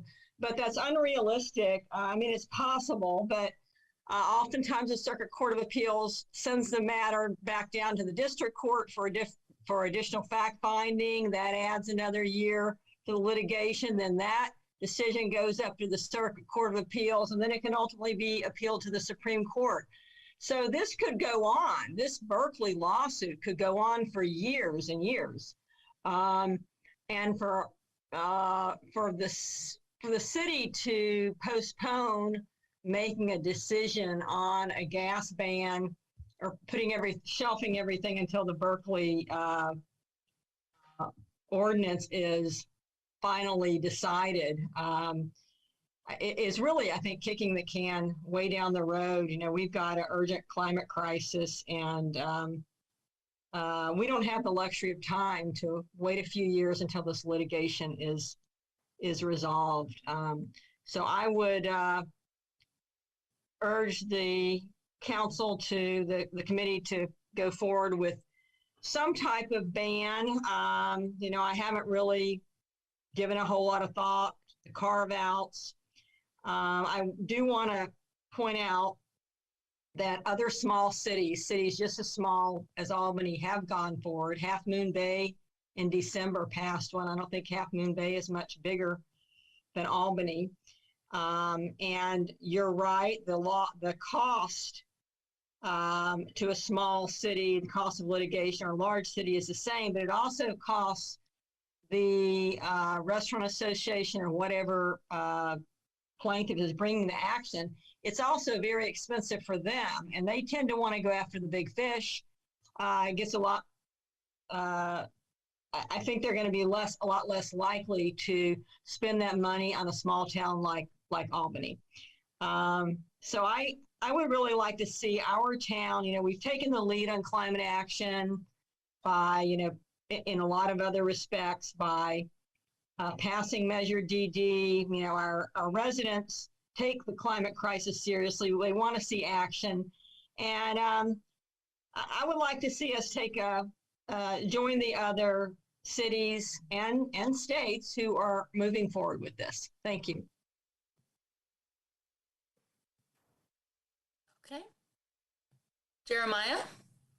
Yeah, hi, thanks. I don't think there's a right or wrong way necessarily, and to play the waiting game or to not wait.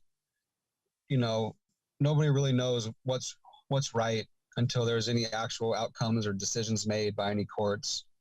So that's just like playing the stock market or gambling. We never really know because we don't have a deadline.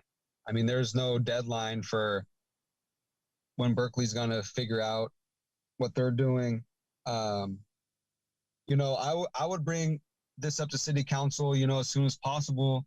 Let them be aware of it. Let them know it's on the table. Things are in the works. Ultimately, I guess the city council makes the final decision on, what they want to do. But I think, we have a lot of information here. And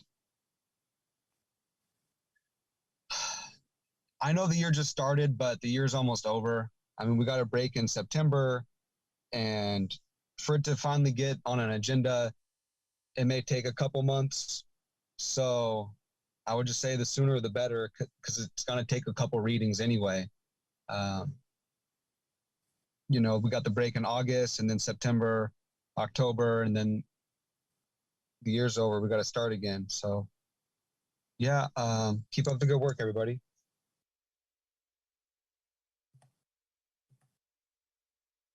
Okay. I don't see any other members of the public with their hand raised. Back to you, Chair Fasoon. Okay, does anyone else have anything else they would like to add?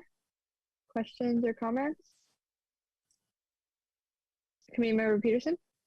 So I would make a motion on this, but I want to, staff has put a lot of time in on this, and I really appreciate that. And I thank you, Johnny, for the research, and Michelle, and I'm sure Lizzie was involved too. I wonder, I don't want to send something to council that just exacerbates the situation or creates, a lot of whatever, but do you think we could present this? My recommendation would be that we make a recommendation to council again, so it gets to them, and that we would have a carve out for the restaurant situation in order to address the attorney's concern about at least that source of litigation.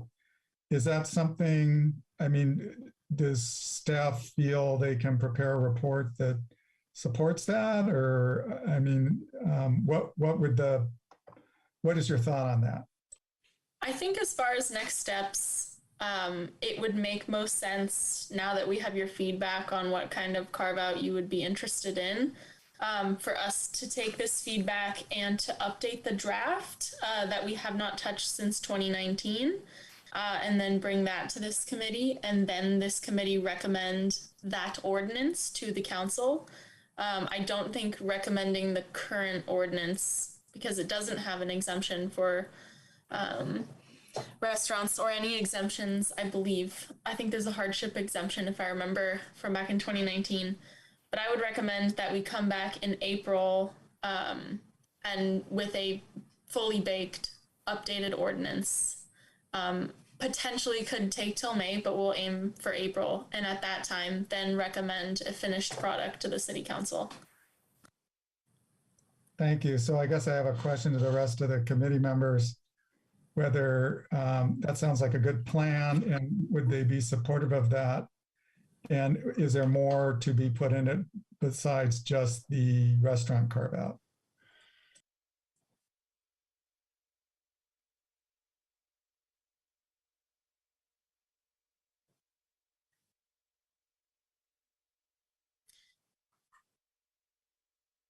And if the committee wants to,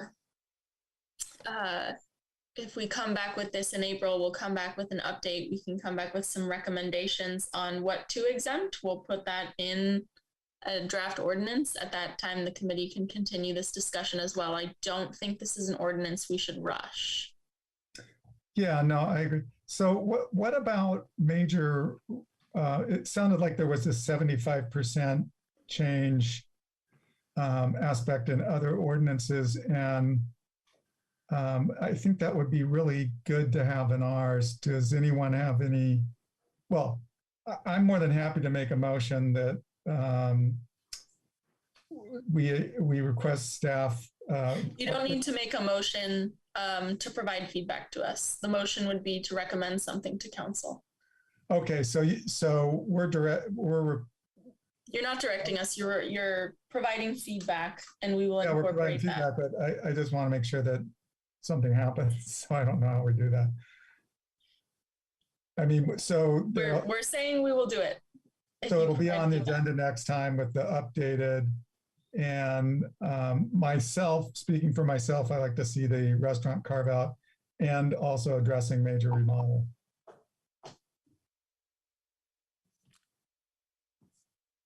Okay. Sort of along the same lines, I think some other cities have done similar carve-outs for commercial kitchens, laboratories, and affordable housing. I think those are all kind of different aspects that we should investigate. If I could speak to that, I have seen as well carve-outs for commercial kitchens in the same way that restaurants have been provided exemptions. It's a pretty general commercial food service exemption, along with life sciences and hospitals, the detached ADUs or attached ADUs rather than detached. But I've not seen in almost any of these ordinances affordable housing explicitly called out, because I think that there is, while we understand that affordable housing is prohibitively expensive at this time, there's quite a bit of focus on the quality of life and equity of those residents. And now us knowing and understanding that indoor air quality is compromised with natural gas appliances, I think there's not a big movement to exempt affordable housing from that, given that many of those residents may also, be frontline workers or something. So staff will discuss what we recommend to exempt when we bring this back to you. Yeah, I'd love to have a broader discussion with the committee at that time, but yeah, just sort of adding on to the list of things to consider. Thank you.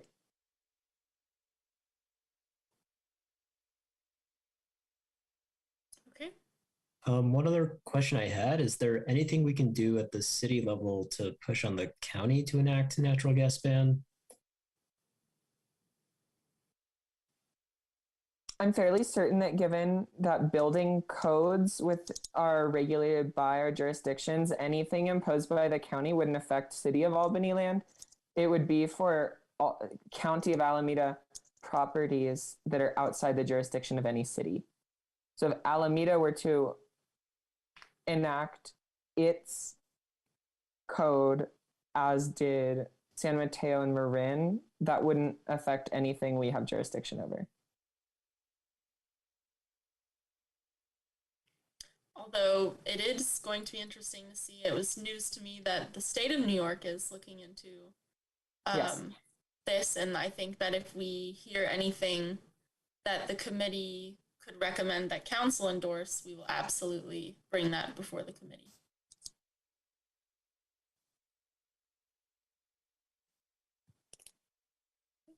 Any other comments or feedback on this item?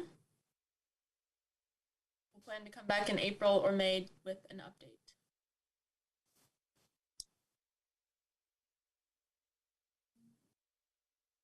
Okay, back to you, Chair Fasoon. Okay, if there's nothing else, I think we can move on to the next agenda item. So we can move on to item 6-2, which is the update on City of Albany Earth Day 2022. Yes, so I'm going to share my screen. You should see the Albany website with our Earth Day 2022 logo. This is albanyca.org/Earth Day, and this is going to be our hub for all Earth Day activities, both in person and virtual, both hosted by the City of Albany and hosted regionally and accessible to Albany residents and community members. Earth Day this year is April 22nd, 2022. And our main focus will be partnering with the Watershed Project, which is a local organization that does outreach and education around protecting the watershed, the environment in general, and also focusing on mitigating and adapting to climate change. We have a contract in progress to develop an Earth Day event that will likely be a DIY scavenger hunt throughout Albany, where friends and family members can visit different QR codes and learn about Albany's natural environment and why it's important and what they can do to protect it on Earth Day and beyond. More information on that will come soon.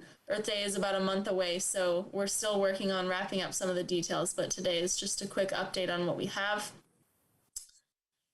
Last year, we did a City of Albany Earth Day bingo. There is an adult version and a kids version, and the activities similar to what you would find on Carbon Free Albany, which one of the tiles for the adult version is Join Carbon Free Albany. It gives folks different opportunities in a wide range of climate action activities to get involved in Earth Day, which the categories range from energy to transportation, to community, to natural environment. And many of the actions are inspired by actions within our CAP, and again, Carbon Free Albany.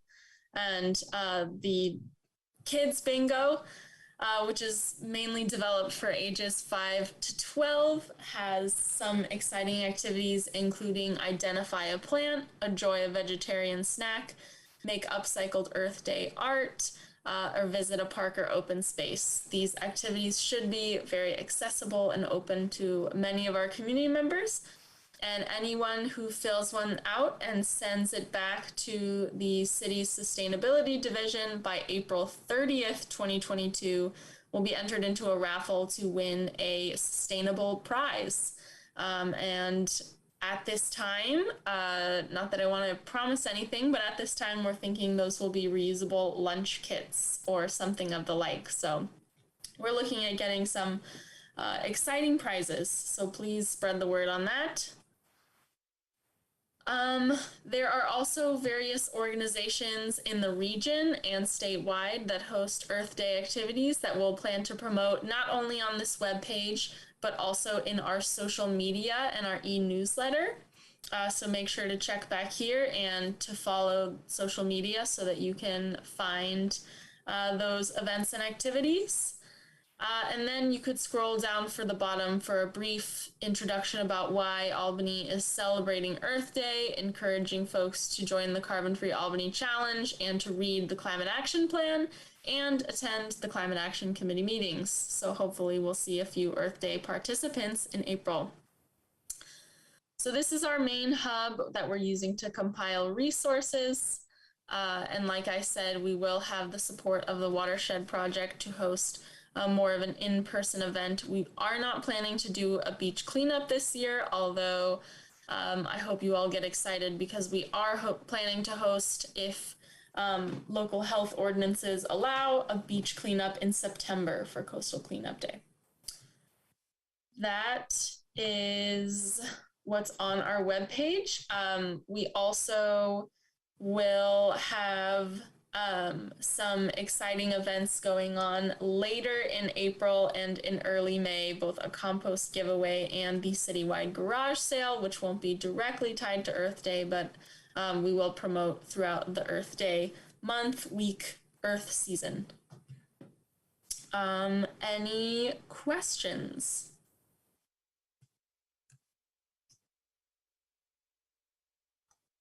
Committee Member Peterson? So this is all kind of do it yourself, and there isn't going to be an actual gathering or event per se. Is that right? No large in-person event this year. We started our work on the contract with the watershed project right around peak Omicron season. And that led us to decide to be a little bit more cautious one more year, just so that we would be able to plan something in advance without having to plan an in-person event and then retract just based on the knowledge at that time. We decided to do a DIY event again. Other questions?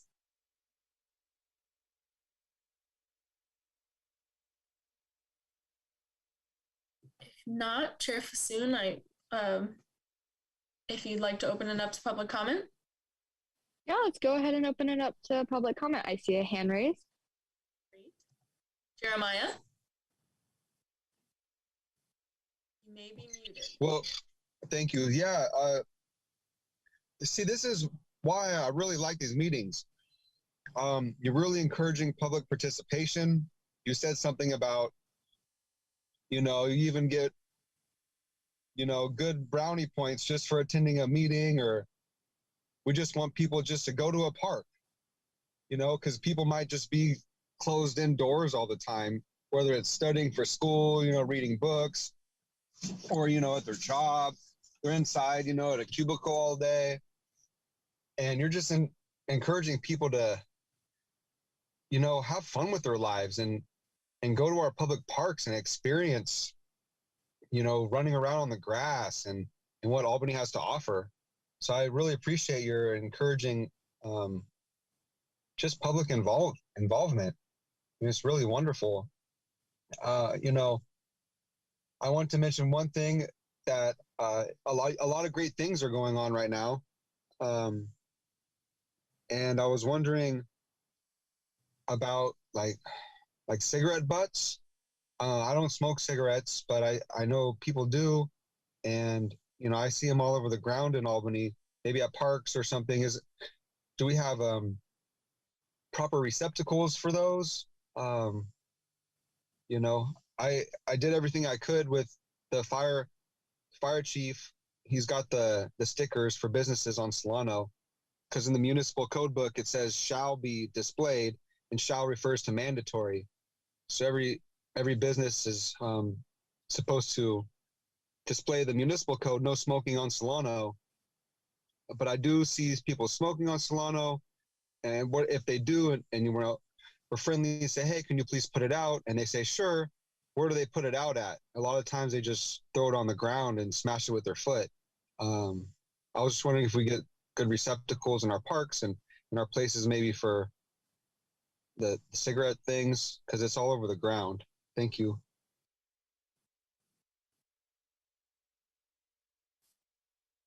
Any other members of the public who would like to speak on this item, please raise your hand. Seeing none, back to you, Chair Fasoon. Okay. If anyone doesn't have anything else to add, sorry, Committee Member Peterson. Yeah, thanks. So I had a couple thoughts. This is great. Maybe this doesn't matter. I know there's going to be community expo at the community center right after that on the 30th. So, and that's more for emergency preparedness and city services and whatever. There will be a sustainability presence as well. Oh, that's Both good. That was us gonna be as my- staff, a compost giveaway, and some other regional agencies and organizations will hopefully be able to attend as well. That's excellent. I'm glad to hear that. So one thing I was thinking is, could we highlight or provide information on what folks can do, especially focused on the building electrification, zero emission transportation, and tree planting, high priority items that we've done. And I was thinking maybe a prize could be, a home equity assessment, or, a test drive in an EV. I would offer mine. And a tree planting in your front yard of your home, or which is free anyway. So it just encourages people to get a free tree planted. So I'm just wondering if there could be some information that highlighted those, rather than just relying on maybe going to the Carbon Free Albany to see actions there, that we actually suggest, that this is where people can get the most bang for their buck.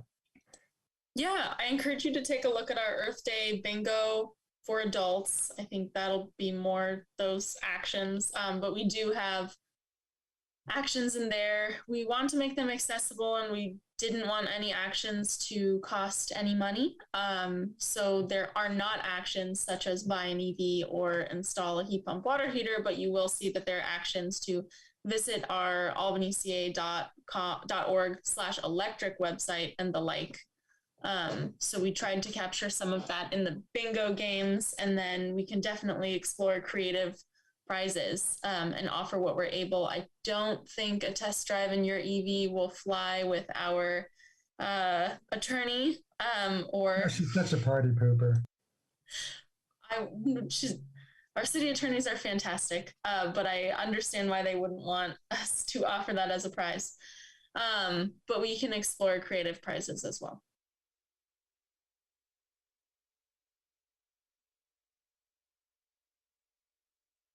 Other comments or feedback?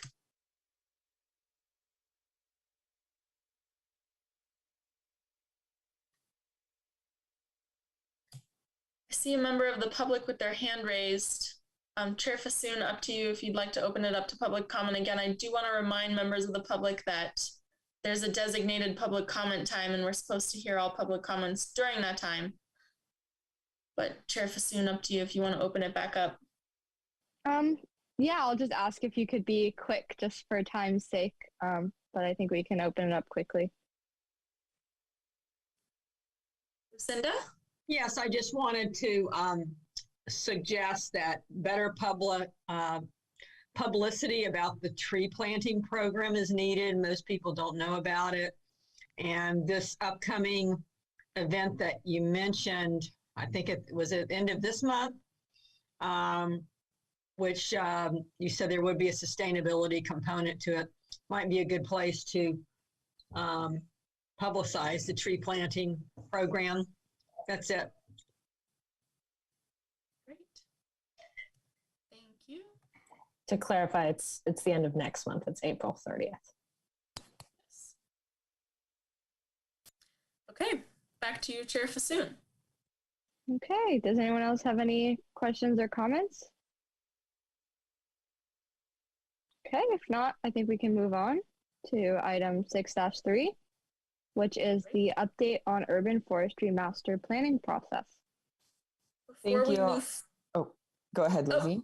Sorry, before we move forward, we are quickly approaching 9 o'clock, which is our designated end time. So if the committee would like to move forward, we will need a motion to extend the meeting.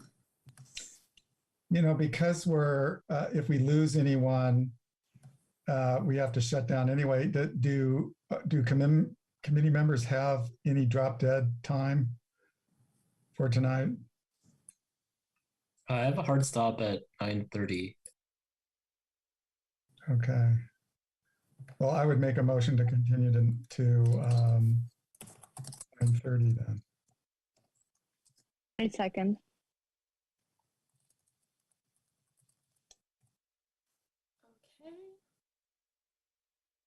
Committee Member Chen, Aye. Vice Chair Mira Venkatesh, Yes. Committee Member Peterson, Yes. Chair Fasoon. Yes. Okay. Motion carries. And now back to Johnny. All right, thank you. Okay, so I'll be leading this presentation and sharing my screen now. I hope that everyone's able to see the first introductory slide here. All right, so I'm going to quickly go over in these slides an update on the forthcoming Street Tree Master Plan, its components, its timeline, and our goals for the program, before sharing a few examples of what we have seen in plans from some of our neighbors, just a select few of them. And we'll open it up to discussion at that point to see what hopes you all may have for the plan and any guidance you can give as we move forward toward a near coming request for proposals. So with that being said, the background on this is that an updated street tree master plan or urban forestry plan has been in the city's guiding documents for a number of years at this point. It's called for in the council's strategic plan. It's been referenced in the recent master plan update of Parks, Recreation, and Open Space. In our general plan, there's a land use element with action land use -6.c calling for a street tree program. And our own climate and action and adaptation plan within its goal 4.1.1 is for us as the City of Albany to create and implement a comprehensive urban forestry plan. So with all of that in mind, and knowing that the city does have a focus on this, it's time for us to begin that plan. So it's, I suppose the purpose and need for the Street Tree Master Plan, as we're calling it for the time being, is to update the city knowledge of tree canopy coverage and as well as tree planting opportunities. Our existing GIS database, while updated comprehensively in the past, no longer reflects the stock of city trees, as well as the sites on which we have available to plant. Even while we're planting more than taking down trees, we still need to have a more comprehensive overview, as well of the equity impacts that may be present in our community due to higher quality or higher coverage of tree canopy in one neighborhood versus another. So that's something else we'd like to see, along with a healthier tree canopy's benefits for the climate. So the phase one of this is to be conducted in a contract with an ISA certified arborist. That stands for International Society of Arboriculture.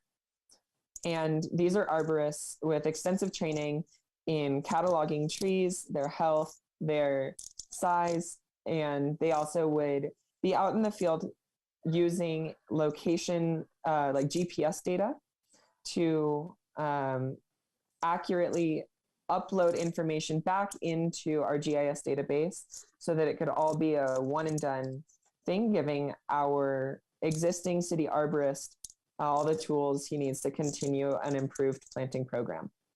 So the street tree inventory would include location of all existing street trees and empty tree wells, tree health, tree crown condition, along with general observations, maintenance recommendations, and guidance on updated clearance standards along with signage and lighting instructions. After we have completed the inventory, that would move into the master planning phase two. So what this would do is use the inventory and work with existing city resources along with projected city resources, both with funding and staffing to plan and schedule for expanding the tree canopy to hopefully incorporate all existing empty wells with a plan to plant a suitable tree in each different type of opportunity site. It would include the framework for funding and staffing necessary to manage that program and meet the planting goals by the deadlines that we set out for the City of Albany. We'd review our maintenance practices. We would update the list of approved trees to not only reflect greater species diversity, but also to reflect more climate resilient plans, as we have a climate that will now require we both divert more waste or stormwater as well as withstand longer and more severe droughts. It will develop a proper tree placement protocol. And an important aspect of this plan that we'd also like to highlight is that the master plan will provide guidance and a roadmap for increasing the community knowledge of and engagement with the urban forest to make our residents more actively engaged and knowledgeable about the trees in their community, and potentially inviting them to take part in planting events that would help us reach our goals. So as far as tree placement is concerned, there are a number of factors that will need to be evaluated, because ultimately not every existing tree opportunity site is going to be suitable for a tree. As we think about the roots that will grow as the tree matures, and we won't want to have to cut it down prematurely, you have to consider underground utilities that may be present on the site, above ground utilities, roadway safety to ensure that trees don't block safety signage or any lighting, access for the fire department, mobility, such as projected demand for greater bike racks in the city right of way as we encourage biking, considering accessibility, ensuring that any tree well in front of a transit stop is not going to have the tree impede either ingress or egress from the bus, economic vitality, if we determine that the city right of way could be more beneficially used to support our businesses, street fixtures, as we consider as well opportunities to install EV infrastructure or 3-stream trash cans in that same constrained right of way between the sidewalk and the curb, and green infrastructure as well. The current status of this plan is that a request for proposals is in development. I have produced a draft of the request for proposals, though it will be undergoing modifications now that more city departments have been reviewing that in anticipation of its release. The GIS software that would be used to update this, as well as maintain our street tree inventory going forward, is owned and managed by our Public Works Department, which also employs our city arborist, and they're currently reviewing their licensing needs. And those licensing needs do take into account whatever credentials or licenses will be necessary for the contracted arborist for phase 1, the tree inventory. An estimated project budget for both phases of this plan is going to be developed and included in the coming fiscal year appropriation for council consideration. The next 3 slides just detail a few takeaways that have been included in other local plans adopted in the past, generally decade. Alameda has a master street tree plan. They were able to learn in this, the graph on your left shows you the proportion of trees in conflict with structures as they consider their own sites, as well as tree maintenance practices that are currently impeding upon structures.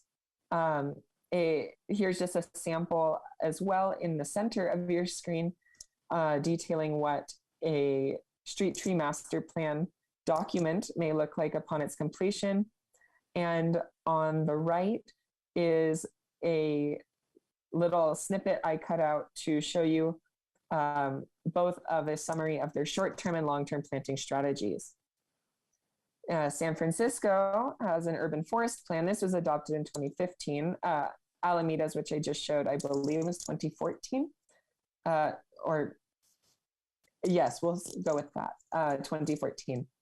It came up with a series of recommendations at a high level that were used to guide the development and ultimate outcomes of the plan, to maximize the benefits of existing street trees, to increase the street tree population with 50,000 new trees by 2035, to establish and fund a citywide street tree maintenance program.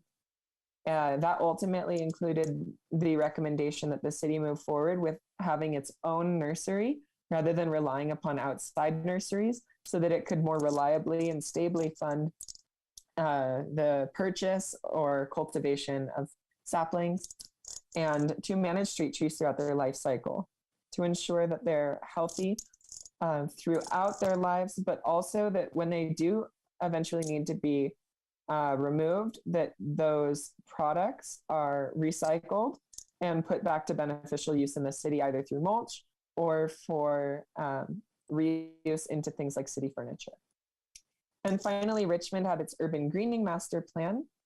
On the left, I'm showing the economic benefits the street tree canopy in Richmond confers to its homeowners. And that was a big component for them because they were working on improving the appreciation and home equity of a lot of their homeowners. And it shows the economic benefits and the way that they scale with the health and quality of the street canopy. It, like San Francisco, had a series of guiding goals. Here there are 5.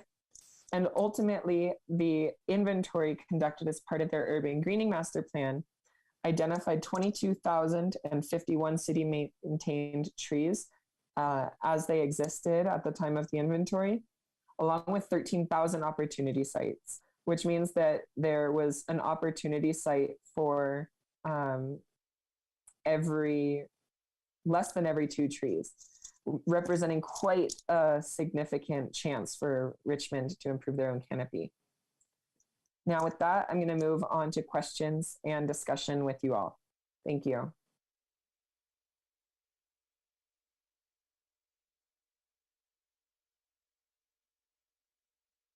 Committee Member Peterson? Yeah, boy, thank you. That's really thorough. Couple questions. So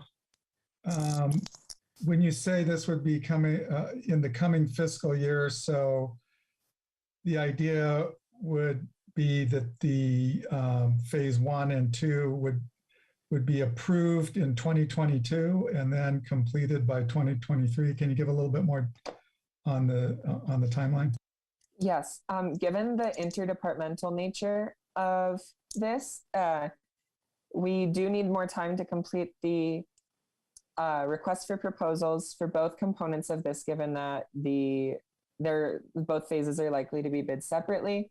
But we anticipate putting these out for bid likely this summer once approved by council, with the inventory being conducted in this year. That's my best understanding of the current timeline for the street tree inventory. The street tree master plan is conditional based off of the inventory, and likely will need to be bid separately given the whatever complexities or the largesse of opportunity sites discovered in the inventory. We still need to work through the details in the ways in which the phases will be bid, but we're expecting to have the budget developed for council consideration at the time in which they approve the next fiscal year's budget.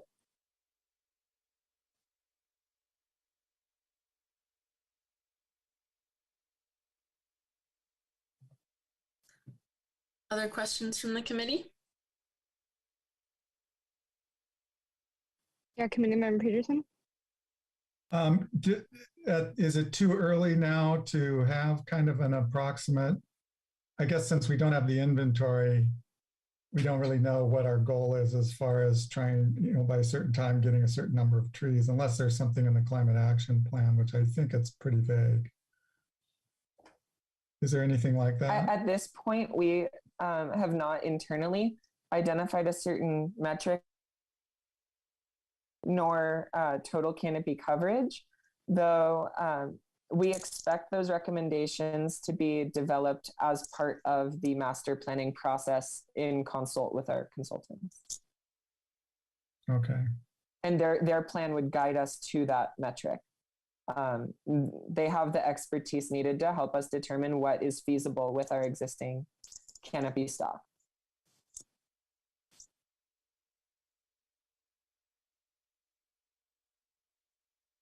Other questions?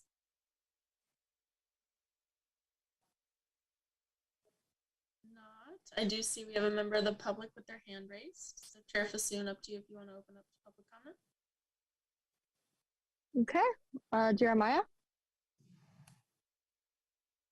Yes, good evening, Chair. Thank you. Thank you, everybody. So I'm glad you brought this up. The whole street tree organization, I don't know, is the arborist here tonight? Because it's kind of great. We've already discussed this with the arborist, right? So I suggested a few months ago, it feels like a few months ago, that a database, right? So when we plant a street tree in Albany,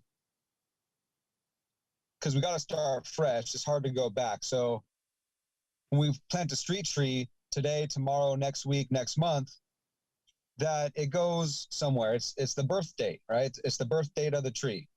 So, or the planted date planted, or so that it goes on the city website, the city database, to where you can click on it and it'll say the name of the tree, it'll say the type of the tree, it'll say the born on date or the date planted, maybe possibly by who planted it.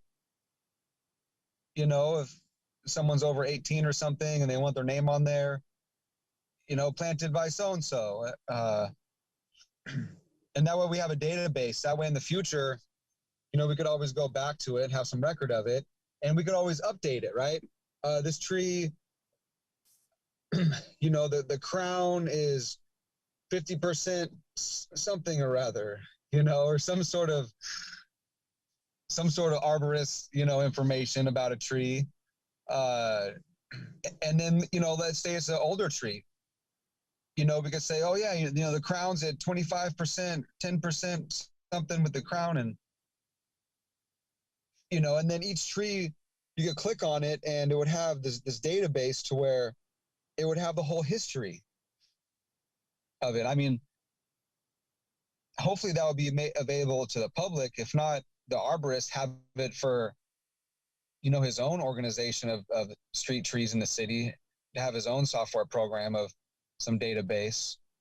But I think that database would be great, you know, for the public on the city's website, to where, you know, even someday we could have another database on the city's website to where it's volunteers. You know, I got a lemon tree on my front yard. You know, you could come by and pick a lemon, you know, it's cool or something, you know. Then we got all this whole lemon tree database in Albany, kind of off the city's record, but maybe a fun database of lemon trees that people voluntarily say it's okay to pick a tree in my front yard, or I don't know, some sort of city tree database, right? So thank you for your time.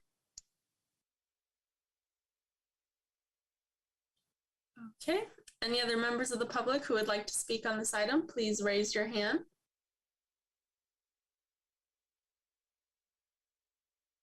Seeing none, closing public comment period. Back to you, Chair Fasoon. Okay, does anyone else have any questions or comments? And if not, I just want to be aware of the time, that we do have a hard stop at 9:30. So if we don't have anything else, I think we can move on. Okay. Oh, sorry. Go ahead. I do have one comment to make. Just from the memo, I wanted to sort of at least bring to staff's attention that in our neighboring city of Berkeley, there's actually been a really interesting tree planting program. I think it's called Trees Make Life Better or something like that. But what I found particularly compelling about it was that there was a nonprofit that came up with something called a tree equity score. And the city of Berkeley basically found that tree canopy coverage, which affects home values and a lot of other quality of life equity issues, was pretty different between different parts of Berkeley, and they sort of enacted a program to try to remedy some of those disparities. So I don't think equity is specifically called out in the street tree master plan. I would love to see a little more emphasis on that. And I'd be happy to send along resources to the Berkeley program to city staff.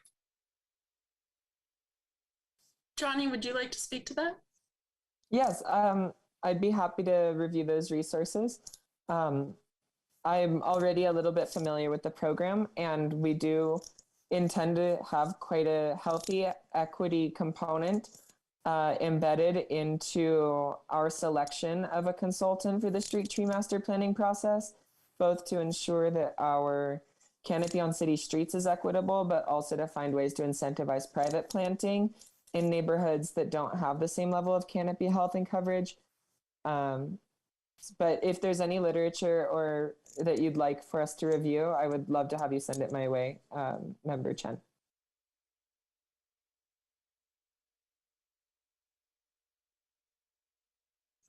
Thank you. Any other committee feedback?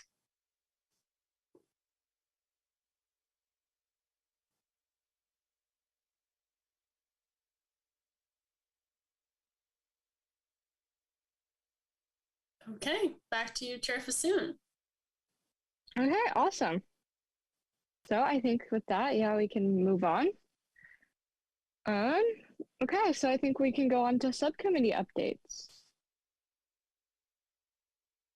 Okay, I don't believe, oh, well, Chair Fasoon, you are the sole member of the Engagement and Outreach Subcommittee at this meeting. Would you like to provide an update? I don't think we have updates. I mean, I personally don't have any updates. Okay. So then, yeah, I think we can go on to the Omission Transportation Subcommittee. Committee Member Peterson? Yeah, I can present on it. So Eric Larson and I have had a couple meetings and gone over, some possible new initiatives to do. So one thing we're pursuing, and I actually have a meeting with a Lyft business rep, I think it's tomorrow, just to talk about what would be involved. Lyft runs the, I think it's called Bay Wheels, and something called Scoot, which is the e-scooters in San Francisco and then in the East Bay, and try to find out how we can get them to expand into Albany. And, if staff has any comments on, efforts they have done, that'd be great too, but I'm going to try pursuing that. And then we also discussed about looking into grants for electric shuttle bus, and I got a lead kind of on a program that already exists somewhere else that maybe we could model that after, that would be specific to a loop that would cover the commercial district. And is there a way to start partnering with Chamber of Commerce, AC Transit, MTA, BA, QMD, UCB, others to get, go for grants and get something like that going. So that's kind of where we are there. The other issue is I understand Public Works still has in their budget something for installing the EV charge stations, which it looks like, I did a little research on that. It was supposed to be 5, 2 at the community center, 1 at Ocean View Park, 1 at City Hall. No, I think it was 1 at the community center, 1 at Ocean View Park, 1 at City Hall, and 2 at Public Works. And my recommendation would be to try to change those to make it more efficient. I think if you put multiple ones in one place, it's cheaper because your source is only 1 and you're feeding more. But anyway, we'll wait and see if, I guess Public Works was going to present on that, but I would like to somehow reach out to them and help them make sure this happens. And that's about it. That's sort of where we're at right now. Okay. I don't know if anyone has any questions about that or comments.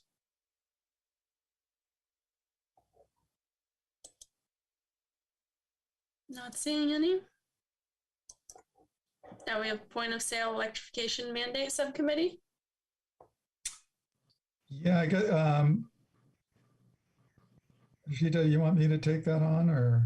Yeah, I think I can just like quickly cover it. So I think we presented about last month, and so we're just kicking off with that strategy, which is sort of reaching out to real estate agents who, operate in Albany. But right now we're kicking off with two of committee member Peterson's contacts who sort of have a sustainability background, and just getting their opinion before we do a wider outreach. But yes, right now we're just sort of crafting our outreach strategy.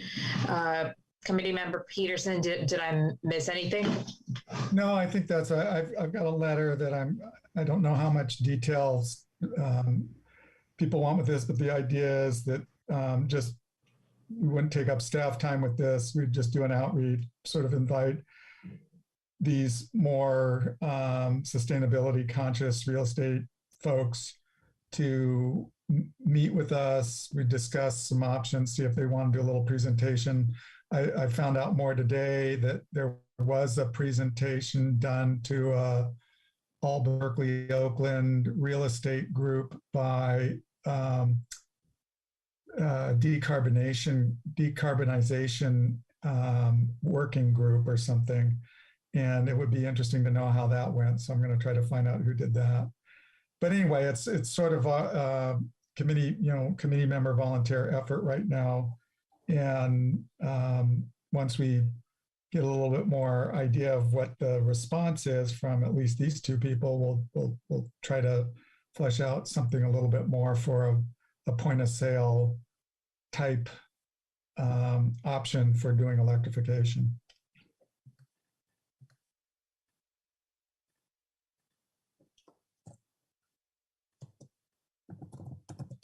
Okay. If there are no questions from the committee, we should open it up to public comment. Okay, Jeremiah has his hand raised. Yes, let's pull up the clock real quick. Okay, Jeremiah. Hey, it's Jeremiah. So, yeah, thank you. So the subcommittee reports are great. And I was just wondering if this would be a good time to possibly publicly comment on creating a new subcommittee with a specific purpose of, air quality and investigating, sinister steel, pollutants in our air within our county. I would just make that comment, just if, you could create a subcommittee for a specific purpose of investigating, sinister steel and air quality for Albany, Alameda County. Thank you.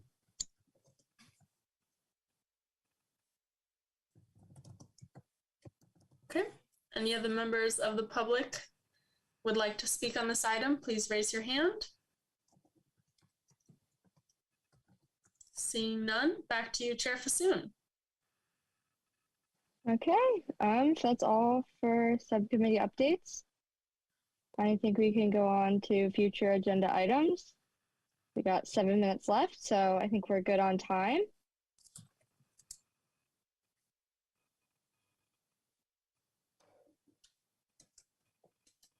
Requests for future agenda items? Committee Member Peterson. You're on mute. Sorry, it took me a while to process that, when the staff did the draft 10-year city fleet electrification plan. And there was a lot to sort of take in. And, my understanding was that basically half the fleet in 10 years will be electrified. I'd like to propose that we do an EV police car pilot project. And I've been doing some research on that and think we can come up with, when our next vehicle comes up, we could actually do that using a Tesla 3 modified to be a police car. I've found several police entities that have done that, very small ones, not big ones, small ones that have done that in the East Coast and really done a lot of the pioneering of that and have outfitting companies. And one of them was actually able to achieve it for cheaper than the comparable Ford hybrid SUV. So I'm suggesting we get that on the agenda, and I can bring some information so we can discuss that. But there are a lot of police vehicles, and just not doing anything with them for 10 years doesn't seem like the right approach. So that was my contribution to future. Okay.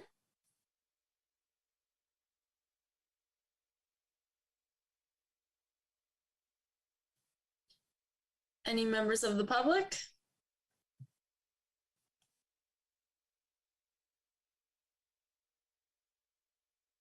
Sorry, Chair Fasoon, are you comfortable with me opening it up to public comment? Yes, of course. Thank you.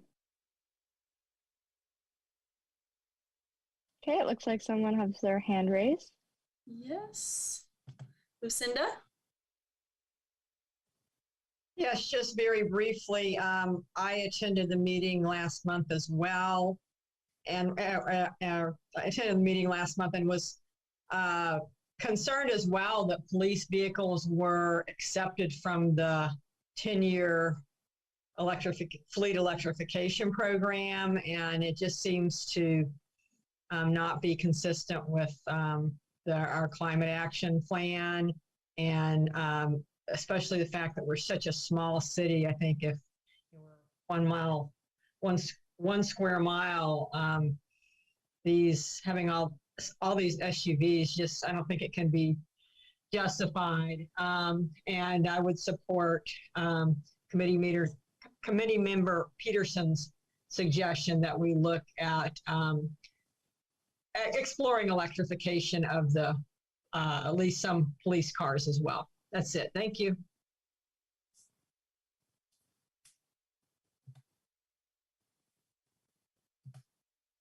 Okay, I don't currently see any other members of the public with their hand raised. Back to you, Chair Fasoon. Okay, if no one has anything else, does anyone else have any comments or questions or any future agenda items? Okay, then I think we can slowly close off the meeting.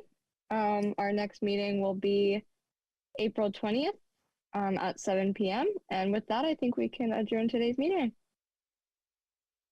Great. Thanks all.